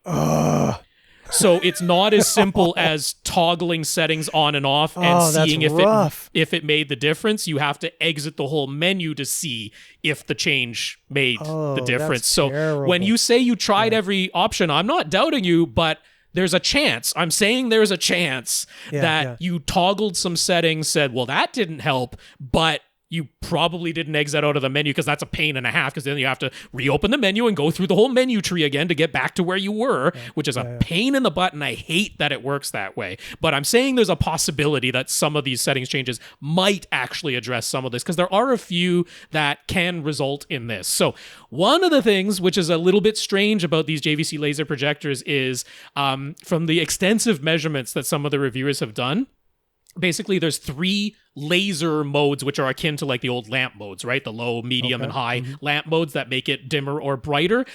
The only one that really works correctly is the medium mode. There start to be image artifacts, like some flashing artifacts if you go low, because all it's doing is pulsing the laser to make it dimmer, and some strobing artifacts when you go bright, because again, there's like pulse width modulation going on. So apparently the mid is like setting, the medium setting is like the only one that really works. So some of this might be a strobing effect that that's giving that feeling of jerky motion, right? Because it's subtle, right? The camera picks it up. When you see it in person, it's not really obvious, but that can lead that little bit of a strobing effect, either flicker when it's set to low or slight strobing when it's set to high. So try setting it to medium, see if that helps your image at all. Then there is a thing called dynamic control, which is basically your model doesn't have a dynamic iris anymore. There used to be like a physical dynamic iris in the lamp-based JVC projectors.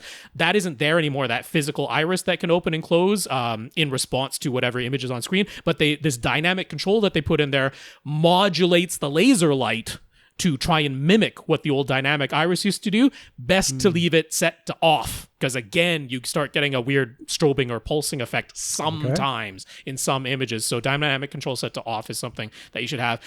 There is a setting called MPC and E-Shift. Your model, the NZ7, has a native 4K resolution panel, and it can be wobbled twice per frame to give you half 8K resolution. Best to turn that off. There's really no need to have it on. And when you have it off, you can have everything refreshing at 4K 120. So if that happens to be on, I would turn that off. Under the motion control settings, turning the low latency to on will make sure that you don't have any weird processing going on. But there is still a thing called motion enhancement, which you can leave set to low. That's the default anyway. I'm not actually 100% sure what that even does, the motion enhancement setting, but by all the reviews I could find, leaving it to low is like the correct setting there. So the HDR processing you can set to frame by frame. That's JVC's own frame by frame dynamic tone mapping. And then they have their theater optimizer, where you enter your screen, what type of screen you have, and they actually have it by a code, and it's a very extensive database, so whatever screen you have, if it's a name brand, you enter the code for that, the size of it, the gain of it, and there are some compensation that it does in terms of light output there, which is the better way to do it than changing the laser mode, right? The low, medium, or high laser mode. The better way to do it is in the theater optimizer, and it is very important in there to set the screen size to 16:9, because the actual physical resolution of your JVC projector is 4096 by 2160. It is genuine DCI 4K resolution. It is not ultra high definition, which is 3840 by 2160. So sometimes there is a aspect ratio thing going on where it's actually like zooming everything in a bit to fill the entire width of the physical panel. You don't want it to do that. You want it to leave up some black strips on the left and right and only fill the 16:9 and not have any scaling going on in the image, because that can sometimes be visible as this sort of thing too. So those are all the settings. Look, I believe you that you tried them all, but like I say, there's a possibility that you toggled something on and off and didn't see it because the menu was still there, and you have to make the menu go away to see it. So those are the things I can suggest. David Cecilio, he posted a great video just running through all the settings. If you don't want to listen to me say it again, he actually shows it on screen going through with one of these JVC projectors and has all the settings correct in there, although it isn't the very latest firmware update, so it doesn't have the filmmaker mode present, but that doesn't really matter. All the settings basically stay the same. And then AV Nirvana. They had a great interview going over the latest firmware, all the new features and modes that were added in there. And I just want to say, outside of watching that video, which might or might not be helpful because they didn't really delve into this particular topic, but you talked about going to AVS Forum. The folks at AV Nirvana are particularly helpful about JVC projectors. So that is another forum I would encourage you to visit about this specific issue. Definitely. All of that doesn't help you. Get in touch with JVC. This is still a new projector. It is not out of the realm of possibility to have a literal physical panel problem with your unit. This is not impossible. It is not impossible to have a laser light engine issue with your particular unit. So get in touch with JVC. Do not be apprehensive about contacting them, because the folks over there, you'll see some of their tech people who are people you can actually talk to on the phone at JVC in that AV Nirvana video. You can ask for them by name and you'll have their names from that AV Nirvana video, and they want to help you. Okay, so if all else fails, in fact, even if all else doesn't fail, give them a call. They are not intimidating people to talk to. Let me tell you, it's a new concept for me to call a big company. Yeah. Like, it's just not something I used to ever do for whatever reason. I get maybe because for most of my life, I didn't own cool stuff that there was to call for. And I always thought of like big companies as this distant amorphous thing. And of course, I can't just call and talk to a person. It's a big company. There's no number to call. Who are you going to call? But really, some companies do it right. Like I talked about the SVS experience I had a while ago, and JVC might actually talk to you. Heaven they sure forbid. will. Yeah. I am curious though about how the laser is pulse modulated, and it does make me wonder if like possibly that, you know, it's pulsing probably faster than your brain can perceive, but but you know, does it interfere with frame rate if it hits wrong on the frame rate? If it's like some mathematical thing, it could be. Well, that's what I mean. The reviews I was seeing, they're like, yeah, set that to medium, because otherwise there is either flicker or strobing. Interesting. Moving on to a question from Chad. Chad has a JVC NP5 4K lamp-based projector. So it's Projector Central this week. His sources are an NVidia Shield that he pretty much uses just for Plex, along with an Apple TV 4K that he uses for his streaming services, and a Panasonic UB420 Ultra HD Blu-ray player for discs. He hasn't really touched any of the output settings for his sources. The NVIDIA Shield seemed to figure things out by default and looked good, but the Apple TV 4K doesn't look great to him. Do we have settings suggestions? So he didn't give a lot more detail on that. It just doesn't look great to him. Yeah, I know. Yeah. So, I mean, one of the things, on the JVCs, as far as, so we have the situation where a source is sending out a 60 hertz signal or a 59.94 frames per second signal, but the original content was shot at 24 frames per second. So it's been put into that 60 hertz container with 2.3 pull down applied. The JVC doesn't do a fantastic job of the inverse 3.2 pull down, the inverse telecine. So, I mean, actually going back, one more question. That was one more thing I didn't mention to Mike just before was letting you know to make sure that your sources are outputting the original frame rate, because that is one more area that can help is on the source side. If it was 24 frames per second originally shot, then have the source output it at 24 frames per second. But yeah, one of the reasons that the Apple TV 4K might not be looking its best is by default, the Apple TV 4K picks one format and just sticks with it. I got you. So you might have noticed that everything is coming out as HDR10 when, a lot of your content was still standard dynamic range. Everything is coming out at 60 hertz, and you might see some judder that way. So on the Apple TV 4K, it's fairly simple, although not exactly intuitive. So on the Apple TV 4K, for the default video output, you want to actually set that to 4K resolution is, of course, fine, but you want to set it to standard dynamic range, SDR, at 60 hertz. And then set the color output to YCBCR. So that's the basic settings of that's just the default. Like that's what the menu is going to look like. That's how games that aren't HDR games are going to come out. But then you have the option of adding match frame rate and match dynamic range. There's like the match content settings. And that's going to make sure that when something was 24 frames per second, it's going to come out at 24. If it was 60, it's going to come out at 60. If it was 30, it's going to come out at 30. And the match dynamic range is going to switch you between HDR and SDR, high dynamic range and standard dynamic range. So that should get your Apple TV 4K looking as good as it can. On the Shield, it does, I agree, do a good job of giving you a setting that looks correct, which is it'll be 4K, it'll be 60 hertz, they label it as YUV, but that's the same thing as YCBCR, and it should say HDR10 ready when it's connected to a JVC, and I'm sure it already does. Now, the NVIDIA Shield has an option in there for match frame rate, and you might think, hey, you just said to turn match frame rate on for your Apple TV 4K. Wouldn't you do that on the NVIDIA Shield too?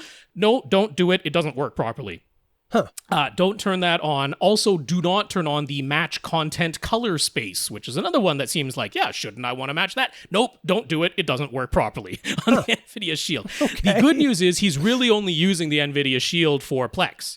And the Plex app on the NVIDIA Shield has its own settings. You open up the Plex app and you go into the settings that are just inside the Plex app, and that is where you can turn on match frame rate, because then it is the Plex app itself. It's not the NVIDIA Shield hardware or the Android operating system trying to match the frame rate anymore. It's the Plex app itself, and only when you're playing stuff in Plex, and it does that correctly. So you want to turn the match frame rate on inside of the Plex app, but not in the menu for the NVIDIA Shield itself. So very unintuitive stuff, but there you go. For your UB420 Ultra HD Blu-ray player, I would actually recommend in your case, because you have a JVC NP5, to turn that Panasonic HDR optimizer function off. You don't need it. Your JVC will do HDR10 frame by frame dynamic tone mapping. It does a fantastic job. There is no reason to tone map things twice, once inside of the player and then again inside of the projector. You just need your player to shoot the bits out of the player and let your JVC handle everything, so you can turn the HDR optimizer off in your UB420. It's so frustrating that you can encounter multiple points of conversion just trying to watch a thing. Oh, yes. And I just want the thing unchanged sent to the TV or projector. That's getting harder and harder. The TV or projector knows what to do with it. I just need to get it to Everybody wants to apply their AI processing to everything now. So the NVIDIA Shield has that too. I mean, if you're a purist, I wouldn't turn it on. So. No, I don't want it. It's this... It's the forever struggle over the decades of just let me see what the director wanted me to see. Just quit doing your thing to it. Just give me the thing, whether it's audio or video. That's right. Give me the thing. All right. Jared has questions. Jared appreciated our discussion about the false wall he has planned for his new theater build. It will be about 2 feet deep. Rob mentioned that he could get the same acoustic performance from 1.5 feet of insulation with a 6-inch air gap. Is that 25%? That's amount? Right. Yes. The 1/4? Air gap as completely filling the entire 2-foot depth with insulation. So 1.5 feet as good as 2 feet in that situation. And that he should make sure the front faces of his speakers are a little in front of the insulation. So what if he just took regular 16-inch on-center bats of semi-rigid insulation, turned them sideways, and stood them about 6 inches in front of the physical wall? Any reason to make things more complicated than that? There really is not. I love that idea. That is great. You don't have to cut anything.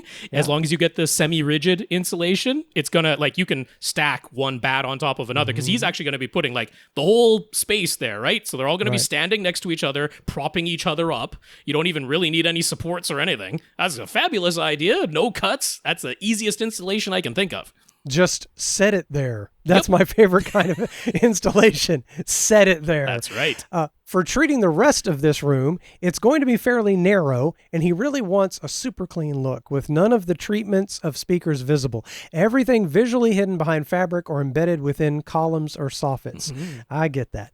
There's going to be a soffit going around the entire perimeter of the ceiling, so if he made that acoustically transparent and filled it with insulation, would that soffit plus the entire front wall be enough in terms of bass trapping? Would he need any more bass traps? Could it maybe be too much? So again, this is an acoustically small space by all sounds of it. There isn't really such a thing as too much bass trapping in that term. So that I wouldn't worry about. Would it be enough? So you can calculate this, right? You can calculate the square footage of the surface of your room. So that's all 6 surfaces, right? Floor, ceiling, all 4 walls, square footage there. And you can calculate, okay, if the entire front wall is covered, and then you got this soffit going around the whole perimeter of your room, I think you're going to be getting pretty close to that 10 to 15%. Because definitely. Bass trapping alone ideally is going to be about 15% of the total surface area. And I think you're getting pretty close. So I think the one other area where you might want to have thick panels would be on the very back wall. I'm not sure what your plans are for seating, but there's every chance that if you're going to put a second row in here or something like that, that it's going to be quite close to the back wall. So if you're going to have treatment on the back wall, make it as thick as you can. But I think you don't really need to do any more than that. You're certainly not going to be into the territory where the overall decay times in this room and the crossover region between your speakers and subs, which is what our bass trapping is all about. You're not going to have any issues there where there's like above the 500 millisecond mark or anything like that. I think you're going to be just about right with that. No, that sounds perfect, actually. Yeah. Any panels that go on the side walls can't be too thick. The room just isn't wide enough. And if they're visible, he'd want them to be combo panels so that they visually double as decoration. He's very concerned about getting the acoustic treatments right, quote unquote, right. And it's stressing him out. What can we suggest? I suggest relaxing. Yep. Everything you've described so far, this room is going to sound wonderful. You are not way off in any direction or any method. So bass trapping, number one. Bass trapping. And like you say, you can't really overdo it. Sure. Then if you had, like, let's say you had a pile of bass trapping, like you had every corner filled, the entire back wall and the front wall and this soffit going around, at that point, if you started adding specific reflection treatments, you could get a pretty dead sounding room. So I'm not sure I would even want to do too much on the sidewalls in your case. You're going to have pretty extensive bass trapping in here. So, I wouldn't be worried whatsoever about your sidewall treatments. In fact, if they're more decoration than treatment, you're going to be fine in this scenario. Yeah. So really the only one I would care about is that back wall. If you're going to have stuff on the back wall, make it as thick as you can, because that's going to be the most effective. And then, the sidewall, basically do whatever you want there. It's not whatever looks cool. Just do what looks cool over there with a little bit of absorption and you're fine. That's not going to be any sort of problem. No, this is going to be great. At the moment, he's got a pair of SVS PB2000 subs that he intends to visually hide behind his false wall at the front of the room. And then he has a single PC12 cylinder sub on hand. He was planning to pick up a second SVS cylinder sub so that he can have a pair of those at the back of the room. He already tried using just his pair of PB2000 subs with them placed in diagonally opposite corners. No matter what settings he adjusted, he wasn't able to get uniform bass across all of his seats with that setup. So 4 subs, 1 in each corner, should give him that uniformity, right? He knows he'll have way more headroom than he really needs in terms of sheer output, but it's the uniformity across all of his seats that he's worried about. I immediately get flashbacks to moving subwoofers around and changing settings and doing Rob's 8 million step program to go insane. But the corners are, no pun intended, a trap.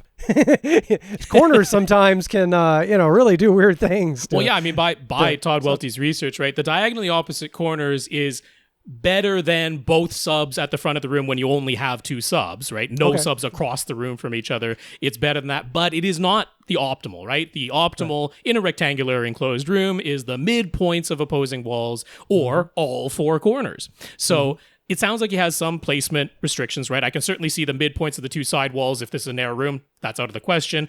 Middle of the front wall, middle of the back wall, I'm not sure if that's doable at all. And I mean, if he's got a row of seats that's very close to the back wall, he might be saying, hey, look, the rear corners are the only place I can put subs. So at that point, yeah, if you've got a physical limitation, the corners are really the only places where subs can go, then yes, 4 is going to be better than 2. And if you want maximum uniformity, that's going to give it to you. But holy cow, if he adds another cylinder sub and has 2 of those in the back and 2 of those PB2000s up front, yep. He's going to be able to stop your heart with if bass. He wanted to. It's crazy. But yeah, I mean, it sounds like he's on the right track. Absolutely. Sure. All right. Infinite Gary. Yes. I'm here and Infinite Gary is here. Yeah, we haven't heard from Infinite Gary in a little while, but Lee is here, so Infinite Gary had to be here too. I wonder, has there ever been a podcast where I pinch hit and Infinite Gary didn't have a comment on that one time when there wasn't? I think there was one episode. There must have been one. I think we commented. Where did he go? All right, Infinite Gary, here we go.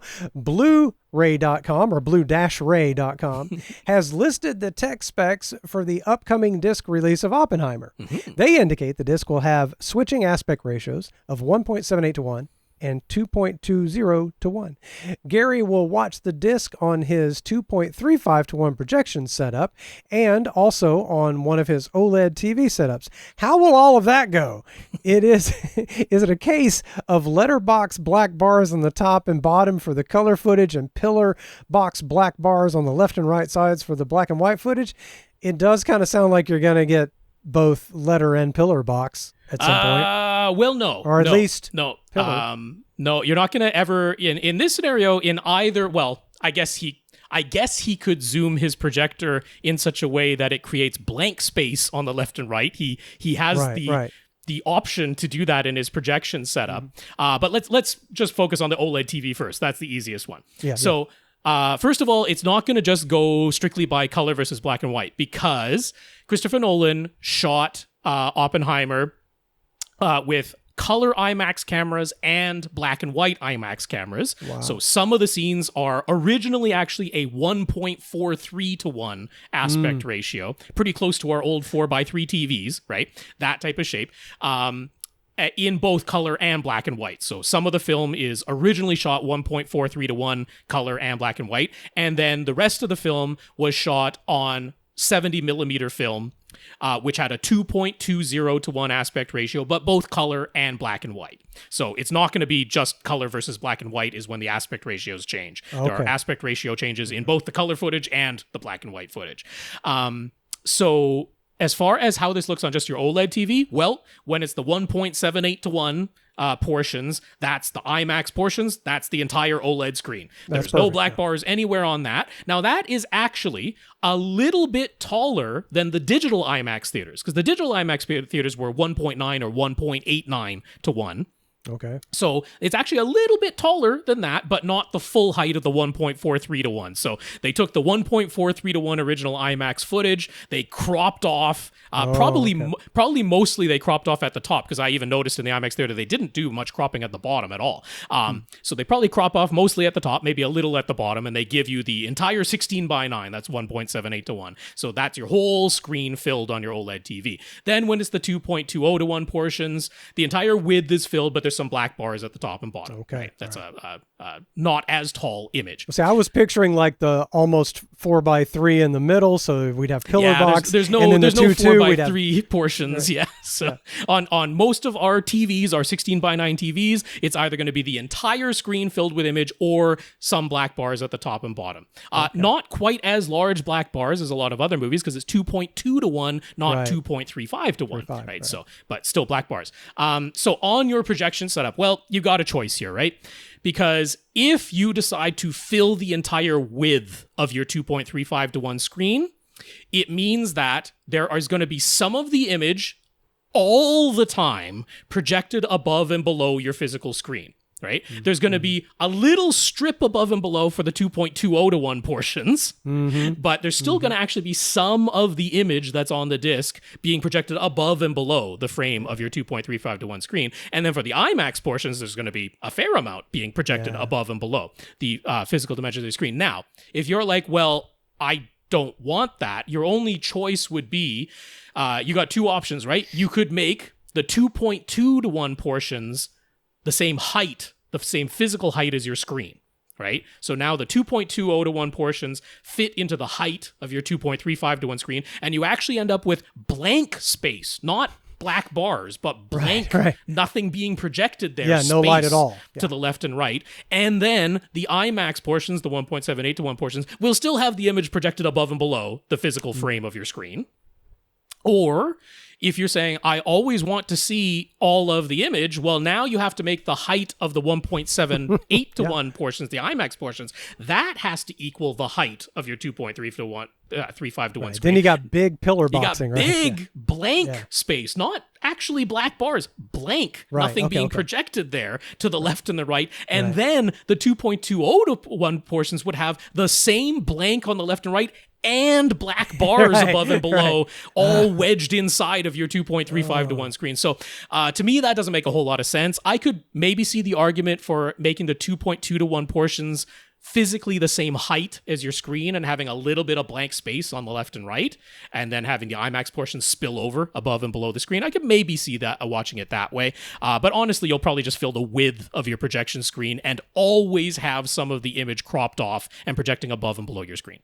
Right. So, yeah, that is the difficulty of the 2.35:1 screen. That's right. That's just... Not all movies are in 2.35:1. No, many of them have a taller aspect ratio.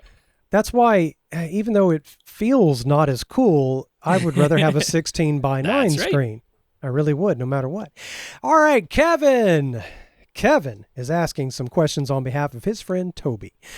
Toby uses Apple Music, and he is concerned about hearing the very highest quality signals that Apple Music can offer.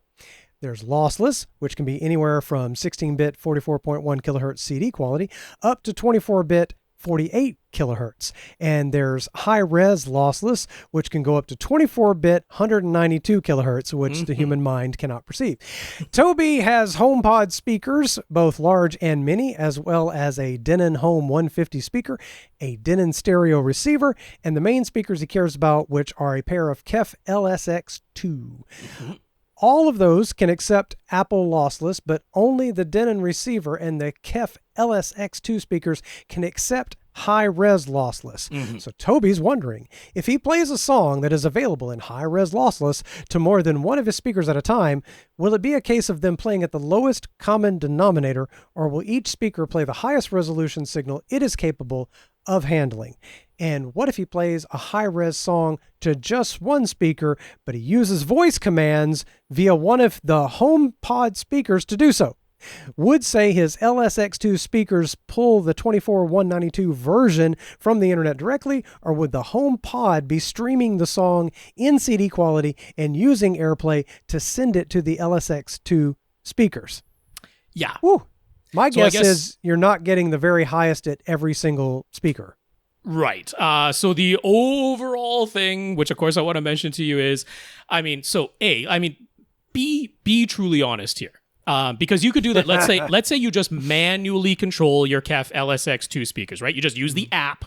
You go directly. There's nothing else involved. There's no voice commands. There's no AirPlay for sure. You're just going straight from the KEF app, playing Apple Music. You've set it to go to the high-res lossless format, which I don't want to freak you out, but when you do that directly with the KEF LSX2, tops out at 2496. Which I know is going to freak you out because you're very worried about these numbers. But nonetheless, if you did that directly and then no changes other than you play the same song, but you click off that high-res lossless option so that it brings it down to 2448, can you ever hear a difference? Now, I mean, there's going to be, and here's my other argument. If the claim is, I hear a difference between the high-res version, the 192 or the 96 kilohertz version versus the 48 or the 44.1 kilohertz version, I'm gonna make the claim that I hear that difference. Then why do you need to ask the question whether you're getting the high-res version? Because you would be able to identify it. Right? You just go, I can plainly hear that it's not the high-res version. You wouldn't need to ask this question. Boy, you just poked right at the heart of this whole problem of high-res audio and people asking, am I getting the best? I want to know that I'm getting it. Yeah. But if it's audible, you wouldn't need to ask because you'd be able to tell because you get to hear it. So, listen, I mean, I'm a grumpy old man who starts arguments with other grumpy old men. And I'm telling you, you can't hear 24-192. Your human brain cannot perceive it. Your ears can't do it. So relax, number one. My real suggestion is you really, really don't need to worry about this. I mean, I personally will go as far as to say, I don't think I can reliably tell the difference between the data like the loss-E compressed AAC version, the 256 kilobit version versus the lossless version. I don't really think I can reliably tell the difference there. But look, I won't totally make the argument, because I mean, at least objectively, you can say, yeah, the lossy version is definitely different from the lossless version. Yes, I believe you there, yeah. I've absolutely objectively the case. But in this case, you can have lossless to any of the speakers that you're talking about. You're just worried about whether it's topping out at 24-bit 48 kilohertz or topping out at 24-bit 192 kilohertz, right? So if I can convince you at all, you absolutely do not need to worry about that. It is completely inaudible, but okay, whatever. Question as wrote. Doesn't want to believe me about that. That's fine. If you do the multiple speakers all playing at once, it's going to be lowest common denominator. That's how it's going to work. Now, look, that's still lossless. That's still, at worst, lossless CD quality. That's a pretty high low common denominator. You really don't need to worry, but that is what it would be if you're playing multiple speakers at a time. If you do the, I sent the command from my voice command, whether that's voice commanding your iPhone to then play it on your LSX2 speaker or through the HomePod, that will, if it's the only speaker playing at that time, that'll pull down the highest version that the LSX speaker can pull down on its own, as long as it's not grouped to anything at that time. So if you want to do it that way, you're safe. You're getting it, the highest version, which, by the way, would be 2496, not 192. But like I say, you'll never be able to tell the difference. Any form of lossless, even just CD quality, is all you really need, I promise. I know. Like, no one even records things with frequencies outside the range capable there, and you don't want to listen to a dynamic range more than what a CD can do. It'll ruin your day. So they definitely aren't using that entire dynamic range in any music either. So. Perceptual coding, MP3 and AAC coding can be heard, especially at lower bit rates that say Spotify is using. But once you I can tell a big difference between Spotify from my phone and then FLAC files from our server. That's a difference. But to go from FLAC file to but not the 48 kilohertz versus 192 kilohertz. That is making no difference. Not gonna hear it. Okay, one more, or a few more questions from him. If he uses a cable to plug his iPhone into the USB port of his KEF LSX2 speakers, will that deliver the maximum high-res lossless signal, or does he need to use a high-res capable DAC in between his iPhone and speakers? Yeah, so the USB input, which is USB Type-C input on the back of the KEF LSX2 speakers, that is the input that can take 24-192. Sure. Now, weirdly, I mean, I haven't done this in person, so I can't completely confirm, but there are some people who have reported online, for whatever reason, look, if you're using a Windows PC or a Mac PC and you're outputting the audio that way, it'll send the whole 24-192 over to the KEF speaker. For some reason, it doesn't seem to work directly from iPhones. I don't know exactly why. It should just be PCM uncompressed, unencoded audio coming out. I don't know what's going wrong there, but from what I could find, people still need to plug it into one of the compatible Lightning DACs. So, but would you not still be getting lossless? Oh, you'd still be getting lossless either way. But this is getting all the matter. I know, but this is he wants to get all the way to 192. I don't know why this wouldn't work directly from the Lightning port to the USB Type-C. You would need the Apple Lightning to USB camera adapter, by the way. So at the very minimum, you need that just to make the connection. But why that wouldn't work without a DAC in between, I have no idea. But also, it's completely pointless to put the DAC in between, because that means the signal's going to come out digitally from the Lightning port of your iPhone. It's going to go into this separate DAC that decodes it at 24-192. That means it's an analog signal now being fed from that DAC into your KEF LSX2. And since that applies all sorts of DSP processing, it means it converts it back into digital at a rate of 2496, not 192. So this is much really not worth worrying about. It's much like what we discussed earlier with video. I just want the thing. Yeah, Quit messing with the thing and converting it to other things. I just promise you, this is not worth worrying about. No, it is not. I think there's a phenomenon in this world amongst people that are really into audio who enjoy and can tell the difference between good audio and not as good audio. People that can tell the difference and get excited about it and are emotionally moved by music, they always want the next thing. There must be something better. This is just a case of the bigger number is on the page. Yeah. This is not an audibility thing. No, I mean, I guess it's kind of weird to accept the fact that we long ago reached the best audio that human ears can hear. We already had it for 40 years. I'm sorry. Like, I wish there was some greater level of audio nirvana, but we got it with the encoding that we already have. So it's okay, man. Once you get to lossless, you got the goods. You're okay.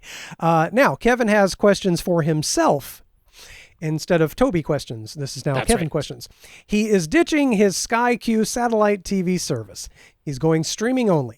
But he's just been using the built-in streaming apps on his 2016 4K TV. He plans to start using Plex again, and he'd like the best streaming experience. So he's heard he could use an NVIDIA Shield Pro as his Plex server, but he already has a QNAP NAS with all of his movie backups stored on it. So should he run his Plex server from his NAS, his network attached storage? Yeah. Well... Again, we just want the thing. We want the thing.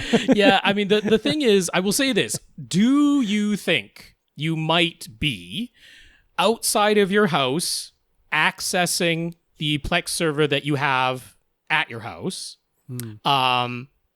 and using that to play backups that are 4K backups that will then need to get transcoded and sent over the internet to your remote location? Because if you want to do that, if you want to transcode 4K things on the fly and send them out to your remote location, the NVIDIA Shield Pro has a considerably more powerful processor than your QNAP NAS, and it will do a better job of that type of transcoding.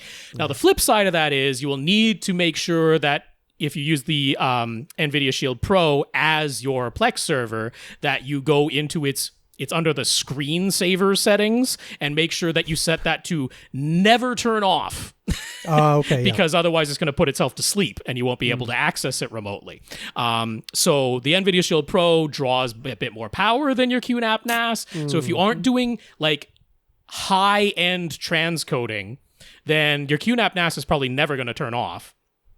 And it might just be more convenient to run it from there. So I would put it down to, do you have any plans to need on-the-fly 4K transcoding for sending it out to a remote location? If you do, do it on the NVIDIA Shield Pro. Otherwise, it's probably more convenient to do it on your NAS. All right, that's a good way to look at it. Yeah. He's also interested in gaming on the NVIDIA Shield and using it for Plex playback, of course. But is there a good enough reason to get the Shield over one of the less expensive Android TV boxes out there? Yes, absolutely. Yeah, if what you want is premier Plex playback above all else, the NVIDIA Shield Pro is the one that is going to give you that frame rate switching so that you can switch between 24 and 60 or whatever other frame rate. And a lot of the Android TV boxes definitely don't nail that part of things. It's also the one that's going to give you just whatever the bit stream of the audio format was on your backup. If that's Dolby True HD, if it's DTS HD Master Audio, if it's Dolby Atmos, if it's DTS X, if it's Dolby Digital, like whatever it is, the Plex Shield, the NVIDIA Shield Pro just shoots the bit stream out. It doesn't touch it. It gives you the thing. It gives you the thing and lets that your should AV be the name of this episode is Give Me the Thing. Yes, that's right. So absolutely it's worth it for Plex.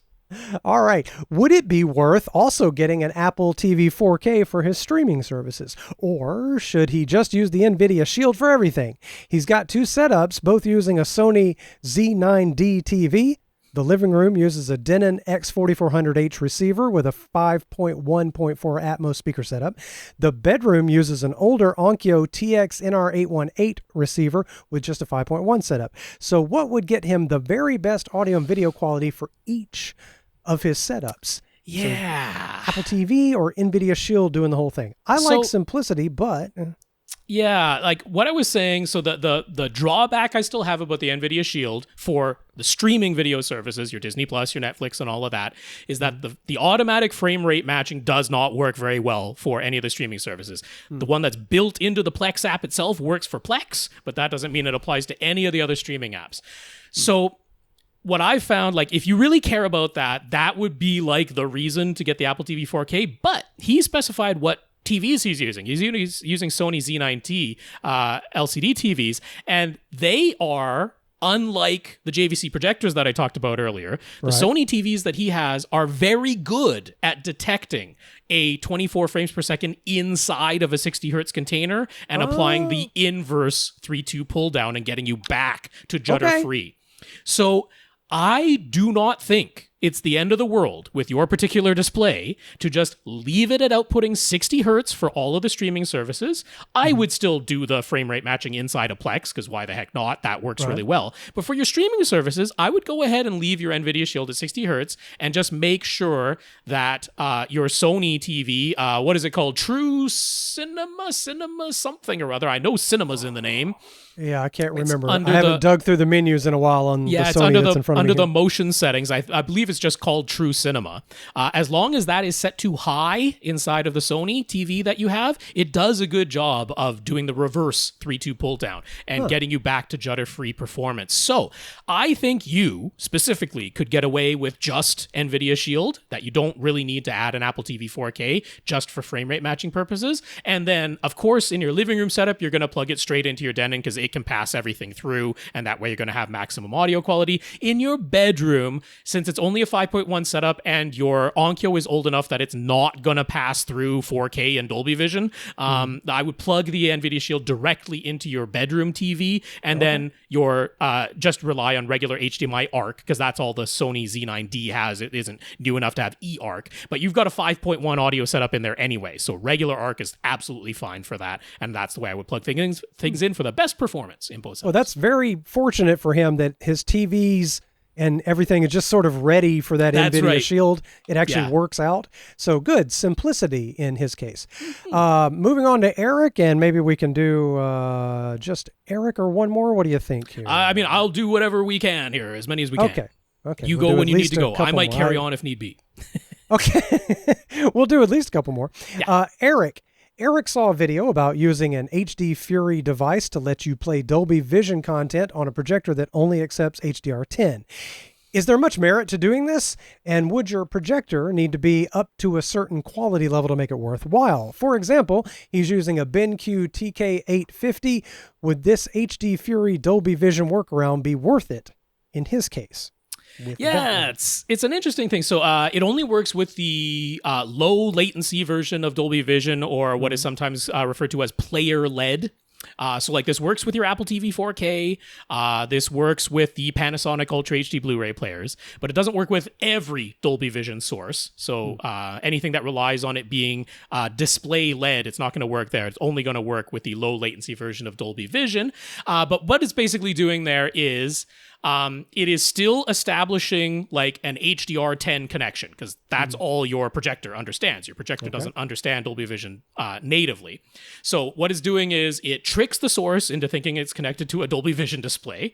The source is doing player-led Dolby Vision, so it is adjusting the look of the HDR. It's applying different tone curves based on the Dolby Vision metadata. That's being sent out to the HDFury, which then takes that and puts it into the HDR10 container that it established. Okay. So there are instances where, particularly it's going to be like very bright highlight details. So like any content that was mastered at 4,000 nits instead of 1,000 nits, there are instances where you're going to see a little bit more detail in those highlights, right? It's not going to just all blow out to like a full white circle. There's going to be some details inside of that white circle, and it can make a visible difference.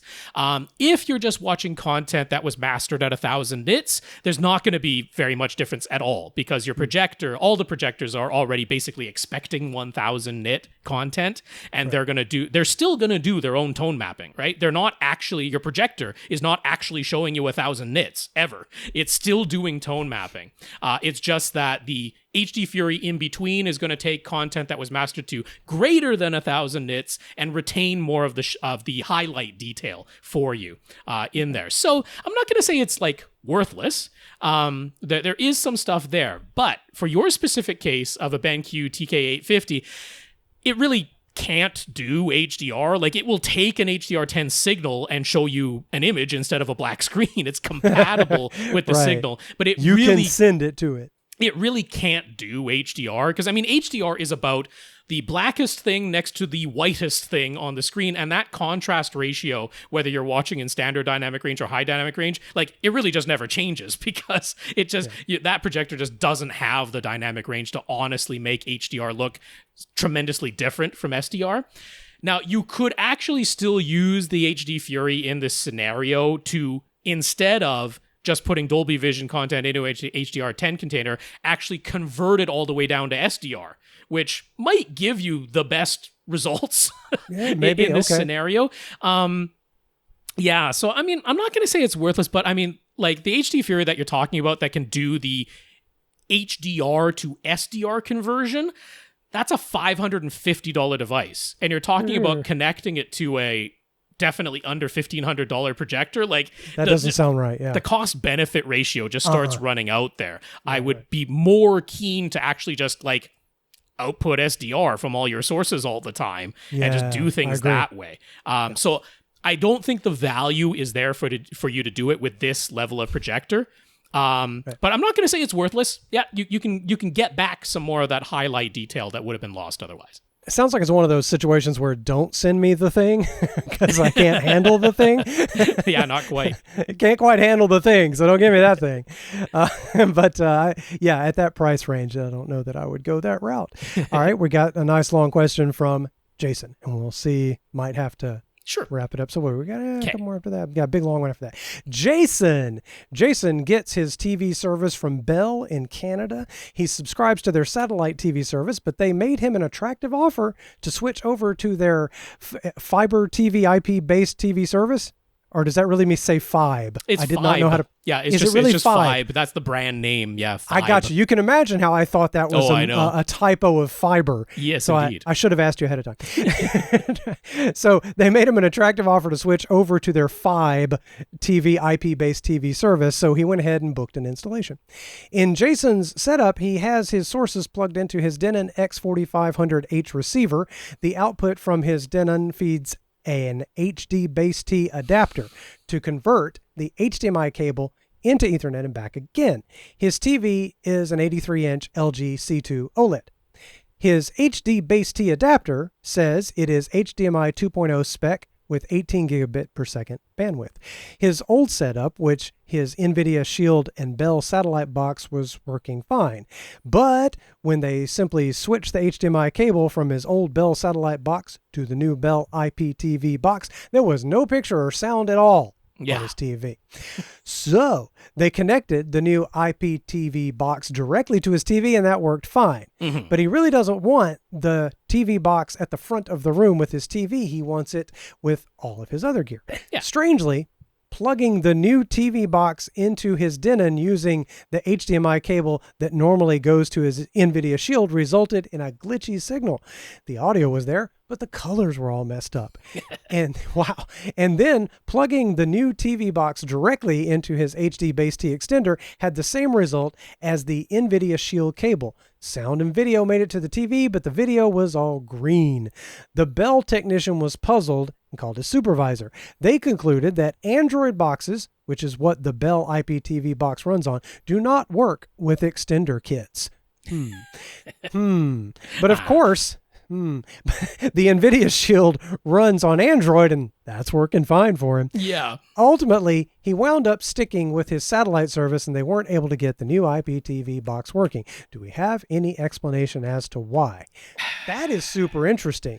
That, at first I'm thinking, is there it can't handle the bandwidth, but... Yeah, so I mean, the old the HDMI cable he had going to his old satellite box, that very well might just be a standard speed or 10.2 high speed HDMI cable, because I mean the old satellite box he did say was 1080p only, and now the new IPTV box is 4K. So that might just be an HDMI cable, because he got no sound, no video at all. So that's just like okay, didn't have the bandwidth, and then he did get a form of picture and sound. Yeah, that's something going through. So it's like okay, so I think, as far as I just plugged it into the old HDMI cable that went to the satellite box, that probably is just that HDMI cable. Because, I mean, we are getting some signal out of this box and through that HDBaseT extender.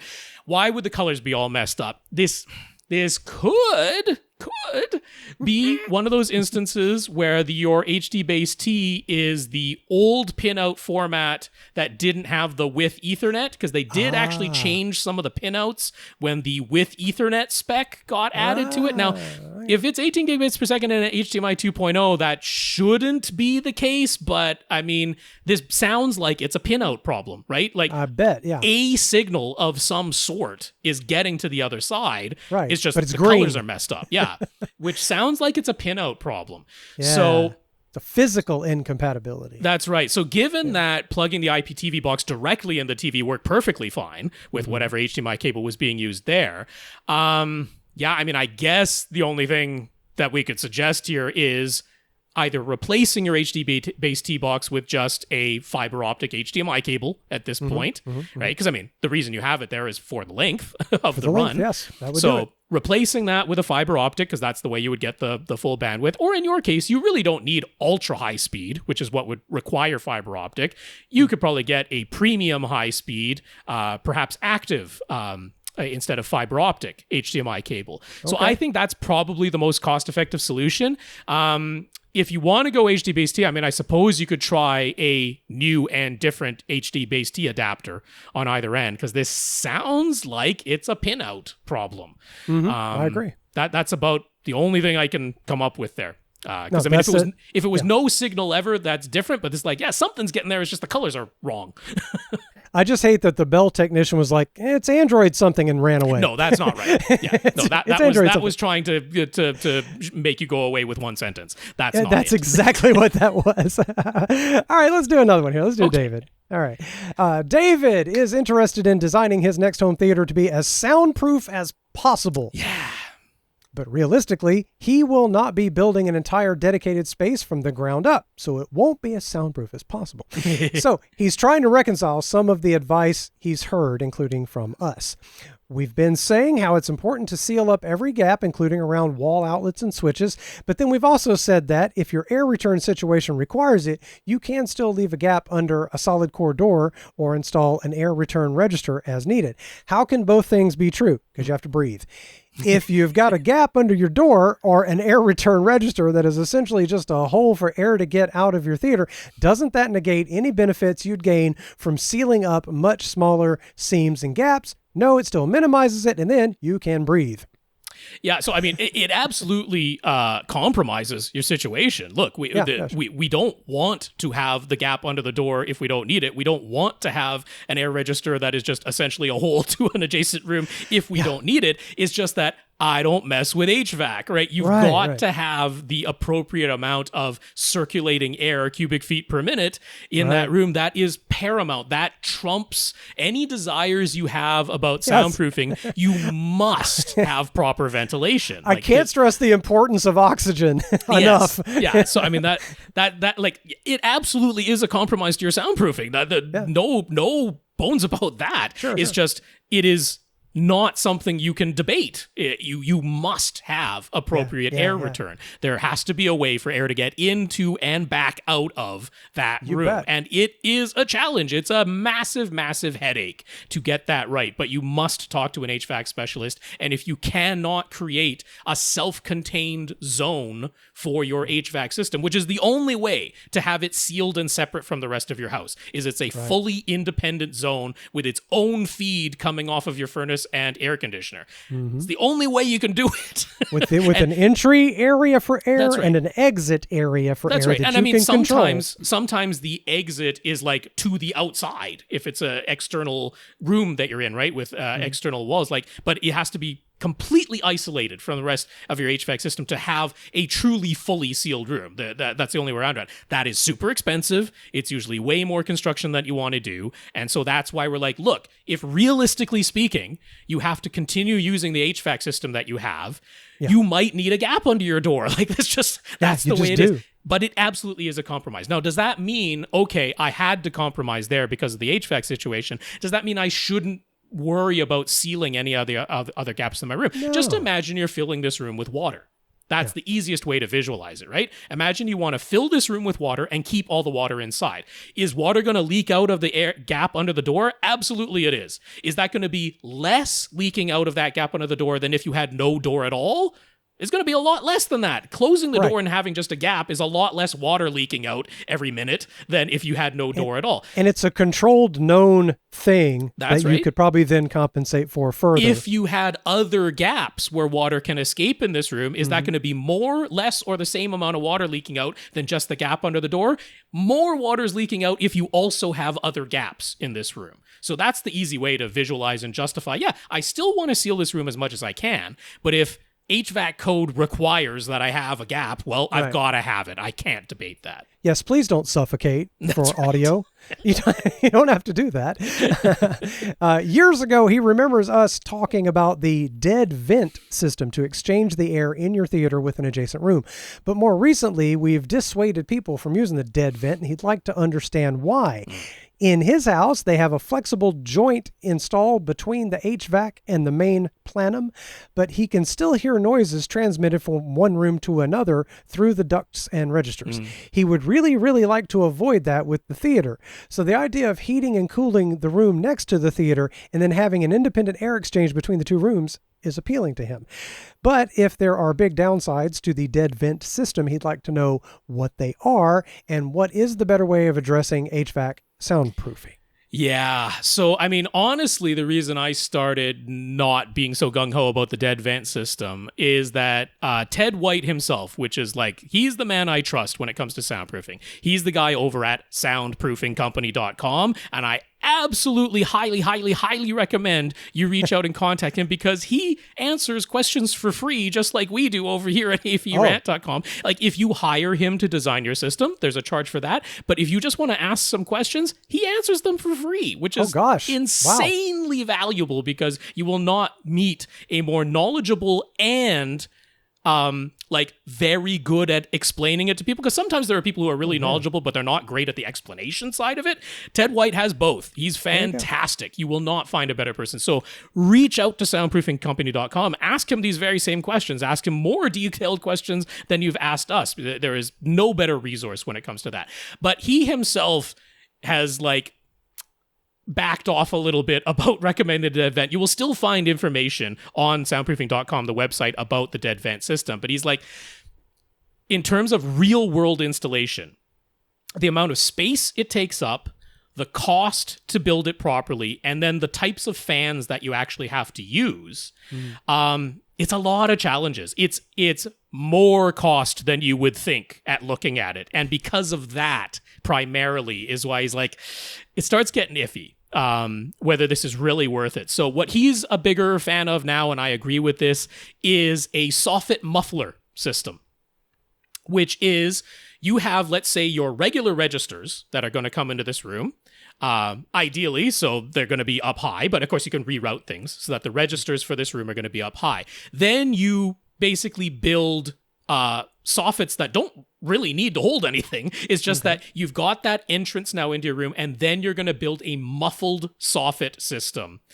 to really just act as a muffler. So that, I mean, that muffles sound coming into the room and going back out of the room. But now you've brought that muffler inside of your sealed construction, right? Inside of your double drywall and all that, instead of just having the direct connection to your HVAC system without any muffler on it. So in terms of like cost, availability of parts, not having to install additional fans, like all of that type of stuff. Right. The soffit muffler system is the more reasonable and cost-effective and still effective solution to this. That sounds like it gets you most of the way there. Yeah, that's it. I mean, like I say, the ultimate is still a fully independent sealed room system that doesn't connect to anything else in your house, but it doesn't sound like that's what he's going for in his scenario. I think a soffit muffler makes a lot more sense, and we'll have a link to how that's done over at soundproofingcompany.com, but talk to Ted White directly. He's fantastic. Boy, if there's somebody that is that specific with their knowledge and gives you free answers, then yes, of course you talk to that person. Right. All right,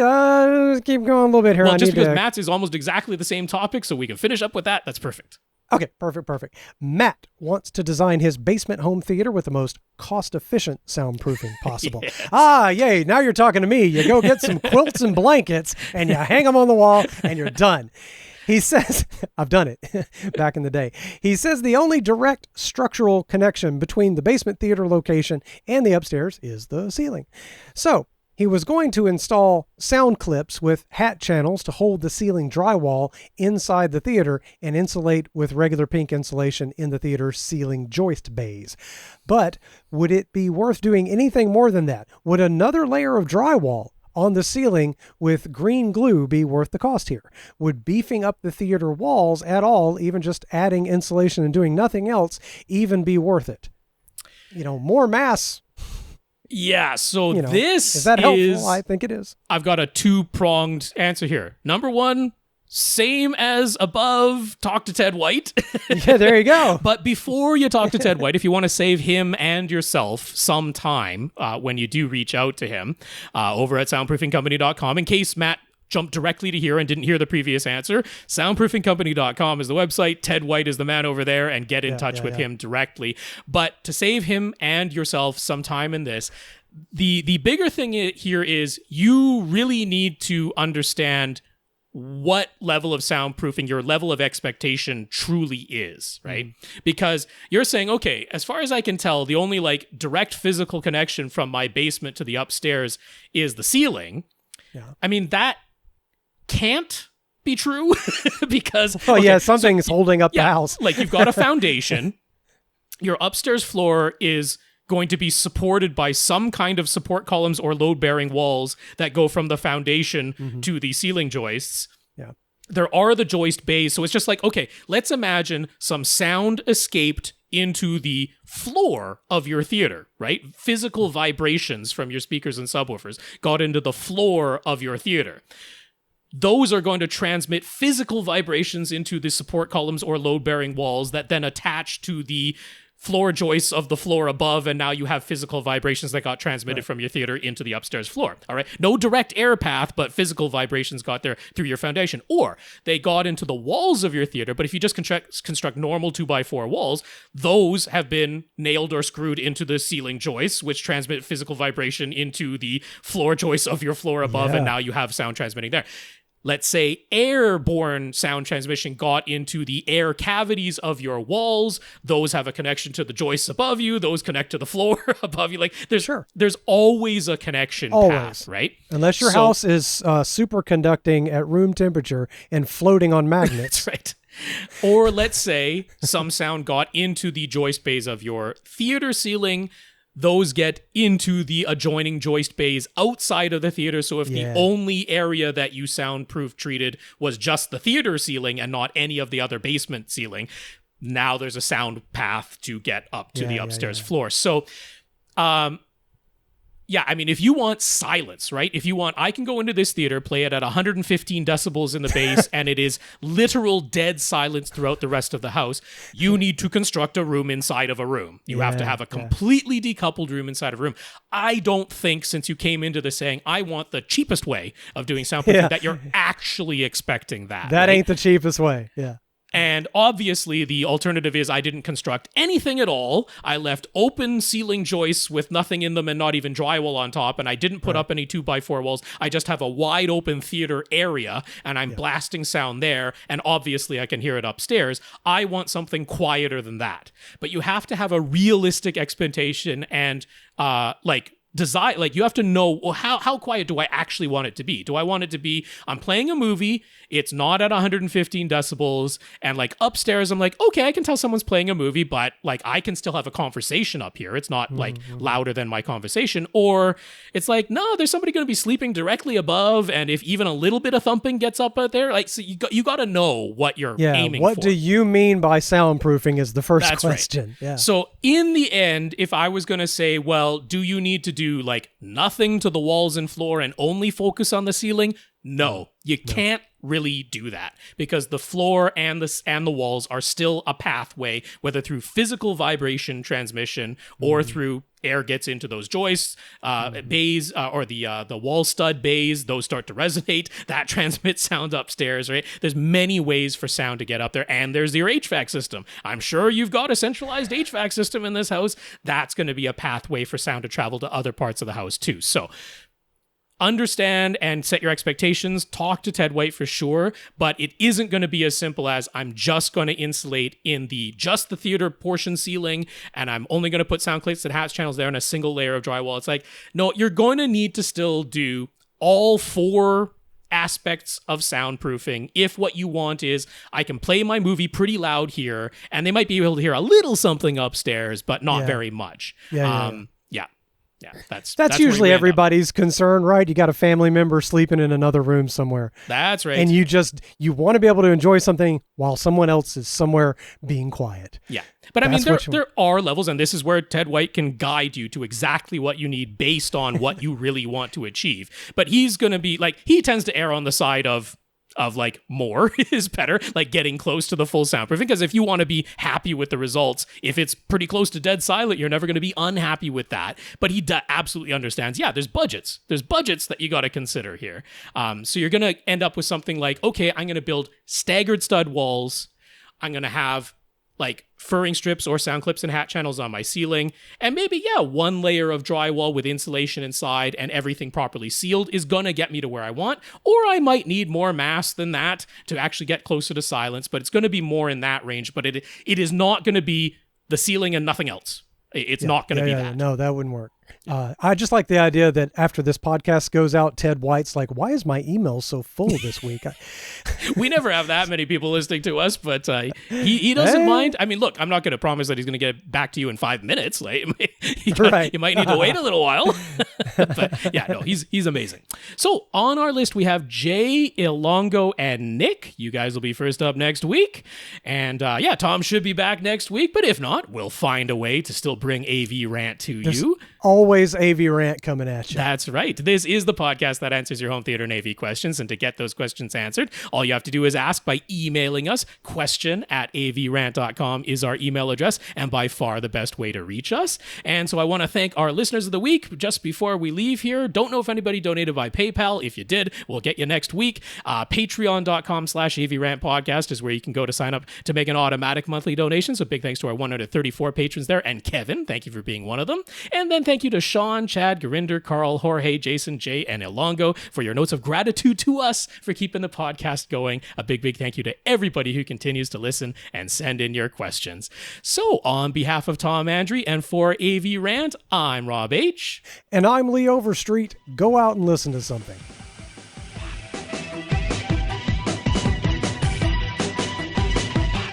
Want your question answered? Send it to question@avrant.com.